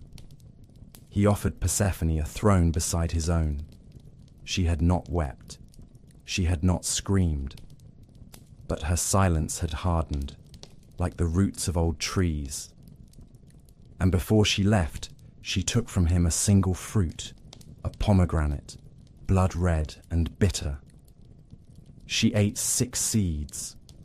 So it was that Persephone returned to the world above, and the fields wept with joy. Demeter ran to her daughter, held her as if she could never let go. But the fates do not forget. Because she had eaten of the food of the dead, Persephone could not remain. For 6 months of the year, she would walk beneath the sun, and the flowers would bloom in her wake.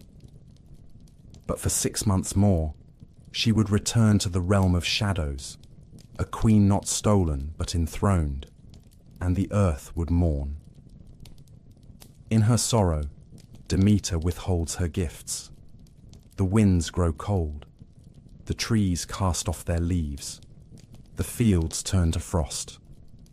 And so the seasons came into the world, not by decree, but by love, lost and regained, again and again. Demeter accepted this bargain, though her heart never healed. She founded the Eleusinian mysteries, rites so sacred and secret that even the poets dared not write them down. They promised a glimpse of Persephone's path, a hope of rebirth, the whisper that death was not the end. Mortals came from every land to walk the sacred road, to be initiated into her rites. They fasted and prayed and wept. And in the dark, they saw something bright, a memory, a promise, a mother's fire. Demeter was not often seen upon Olympus. She kept to the fields, to the temples where fires were lit and loaves were broken. She was no queen of thunder or tide, but when the people ate, they named her first. And when the snow fell and the harvest failed, they knew it was because a mother waited for her child to rise from the dark once more. Persephone was not born for darkness. She came into the world beneath the eyes of Demeter, her mother's laughter woven into her breath, her skin the color of ripened grain. She was called Kor, the maiden, the flower of spring. In the meadows of the mortal world she danced, untouched by age or grief, and wherever her feet touched the grass, wildflowers burst from the soil. She knew nothing of sorrow, for her mother kept sorrow at bay. She was the daughter of growth, of golden fields and clear skies. And yet, no god or mortal can outrun the shadow that waits beneath the earth. The world was not made to be only light. There is always a door beneath the root. There is always a silence beneath the song. It was in one such meadow that her fate caught her. She stooped to pluck a narcissus, the bloom so pale and bright that it seemed conjured. In that moment, the ground broke open, not with thunder, not with war, but with inevitability. Hades, lord of the underworld, rose from the chasm with a chariot of black iron and horses, whose hooves sparked fire. He reached out and took her. She screamed, the earth closed, and the world changed. He did not demand her love, but he offered her power. No other goddess ruled as she did there. No one defied her. She was not the girl who had danced in her mother's fields. She had descended, and the world had not followed. She sat beside Hades in silence, and something within her began to settle. It was not happiness, but it was certainty. When Hermes came to retrieve her, bearing Zeus's command and Demeter's sorrow, she did not rush to him. She listened. She weighed the world she had left against the one she had come to know. And then, as if she knew what must come, she ate. 6 seeds of a pomegranate, crimson and bitter. It was a choice, or perhaps the memory of one. The fruit bound her to the underworld, not forever, but for part of the year, half in shadow, half in light, bride of two worlds. When she returned to her mother, spring followed. The trees blossomed, the frost melted, the birds returned. But Kor was gone. She was Persephone now. She had seen the dead. She had ruled them. She had worn the iron crown. And though she smiled for her mother, there was a quietness in her eyes that had not been there before. She did not speak of what she had seen. Those who die do not return. But she had. And in her return was written the cycle of all things: the seed, the stalk, the harvest, and the fall. In the underworld, she came to be feared and worshipped as much as her husband, not for cruelty, for justice, for knowing. The Erinyes, the Furies, served her as they served him. The souls of the dead knelt before her as queen. She was not warmth, but she was not cold. She was the stillness in the tomb, the rustle of poppies at a grave, the soft voice that reminds mortals that all things must sleep, even gods. She was honored in Eleusis beside Demeter, in rites that whispered of death and rebirth. Initiates carried torches and fasted, seeking a glimpse of her path, the promise that even in death, something stirs. She was not sung of in war. She was not invoked by sailors or kings, but every field bowed to her. Every grave was hers. Every mother who buried a child cried out to her in silence. Persephone did not choose her fate, but she shaped it. She wore no chains. She was not weeping in the dark. She was sovereign. And each year when she rose from the underworld and the crocus bloomed, she reminded the world that even what is lost may return, though never unchanged. Her story was not tragedy. It was truth. That joy and sorrow are never far apart, that the earth feeds on both. And so she endures, in myth and memory, queen of spring and shadow, a goddess not of one realm, but of the threshold between. Long after the thrones of Olympus had been carved from cloud and marble, long after the Titans had been bound and the world divided between sky and sea and shadow, there came one who did not belong. He was not born into the cold splendor of Olympus, nor did he rise with spear or thunder in hand. Dionysus came into the world in secrecy, in sorrow, and in fire. He was the son of Zeus and Semele, a mortal woman of Thebes, and his story began not with war, but with a whisper. Semele was beautiful, and Zeus, ever wandering, came to her in disguise. But Hera, queen of heaven and wife to the king of gods, saw the shadow of infidelity bloom once more and moved against it with slow cruelty. She came to Semele as an old woman, kind and gentle, and planted the seed of doubt. If he truly is Zeus, she said, should he not reveal himself to you in his true form?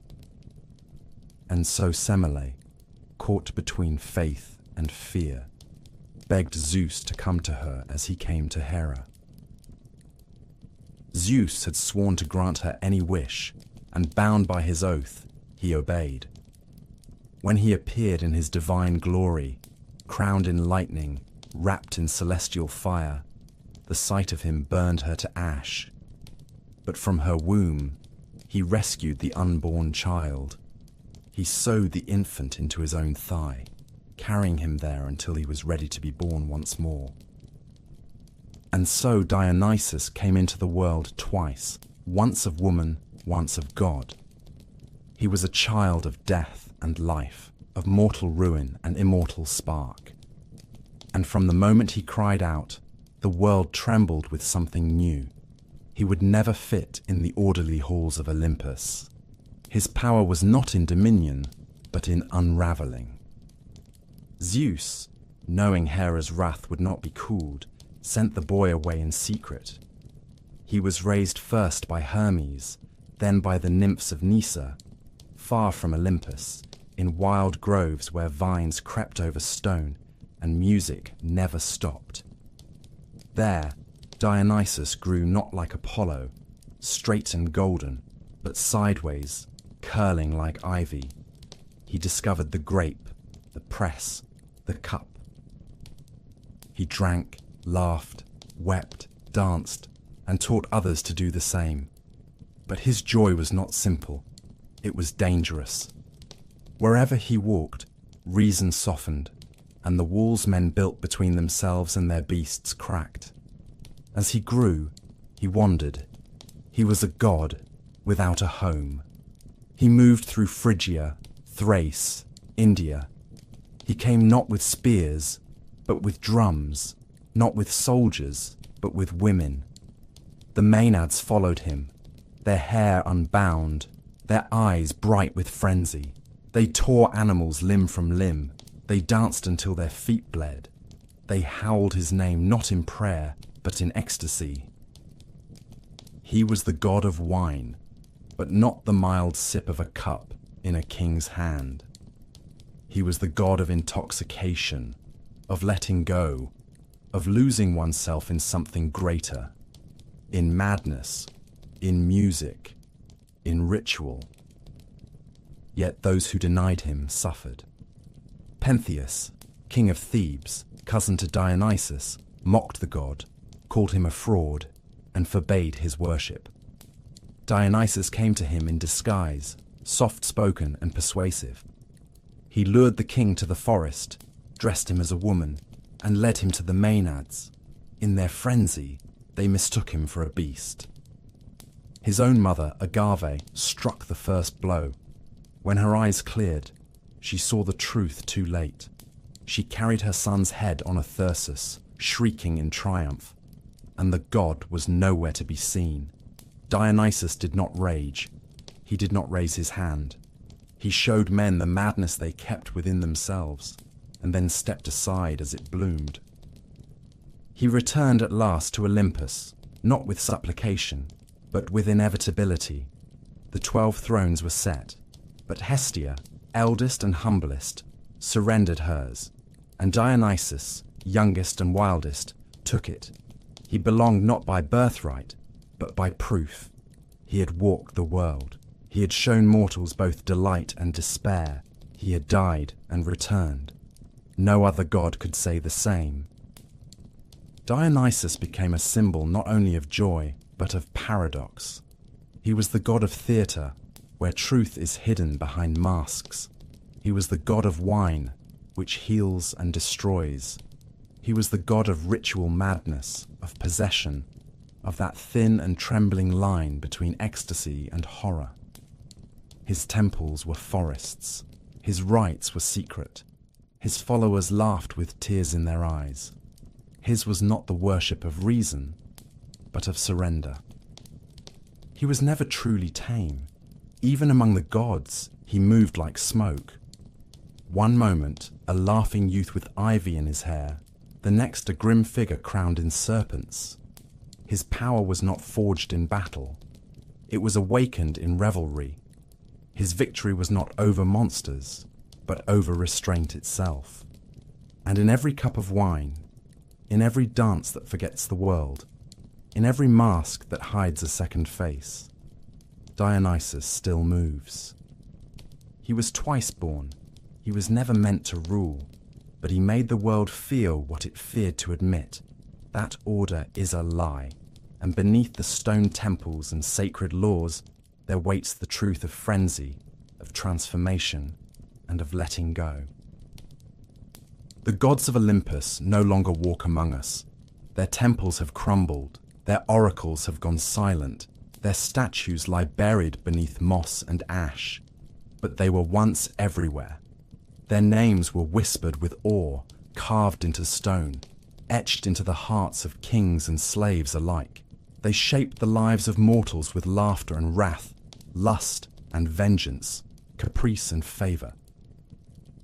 They governed not from some distant heaven, but from mountaintop palaces just out of reach. They were not perfect. They were not always just. But they were present, a mirror to the mortal soul, magnified to divine proportion. And yet, time is the one god no other can defy. The old rites faded. The torches of Eleusis were extinguished. The feasts of Dionysus gave way to altars of another kind. Temples that once rang with song now house sheep and dust. And still, the Olympians endure. Not in thunder, not in glory, but in stories. They live in the rustle of pages, in the hush before a tale begins, in the hush after it ends. Their myths are not forgotten. They have merely changed their form. Zeus, who once ruled the skies with a clenched fist, now appears in the faces of kings, fathers, and tyrants. Poseidon, who shattered islands with his rage, is felt in every storm and shipwreck. Athena stands behind every wise decision, every clever war, every noble city. Apollo lives in music and prophecy, in the fever dream of art and sunlight. Artemis remains in forests untamed, in moonlight that touches the lonely path. Ares is found in every battlefield, not with a spear, but in the roar of bombs and the silence that follows. Hephaestus is there in the ring of hammer on steel, in every bridge and weapon, in every machine that bears man's ambition and suffering. Hermes flickers in every message, every word carried swiftly across continents, in every thief's grin. Hestia burns in every hearth, in every act of welcome, in the quiet center of a home. Demeter waits with the seeds, with the plough, in every famine and harvest. Persephone walks alongside every mourner, her hands cool and steady, the promise of spring in her eyes. And Dionysus dances still, in the revel, the madness, the ecstasy that tears the world open and rebuilds it again and again. Some say the gods were never real, that they were dreams born of fear and firelight, but others say they were more than real. They were necessary, not because they were gods, but because they were us, made immense. They fought, they loved, they betrayed, they forgave. They demanded worship, not to be adored, but because through them, mortals could glimpse something beyond themselves. The divine was never meant to be distant. It lived in the soil, the sea, the blood. It still does. In the end, Olympus was never only a place. It was a mirror. It was the high place where men looked up and saw something like themselves, writ vast and terrible, beautiful and broken. And though the gods no longer answer prayers, though no thunder rolls in reply to offerings burned, their stories remain. They endure because we endure, and perhaps that is their truest immortality. When the wind rises through the ruins of Delphi, when the moon casts shadows across a forgotten altar, when a story is told by firelight and a child's eyes widen with wonder, the gods stir, not in power, in memory, in myth, and in that they remain eternal.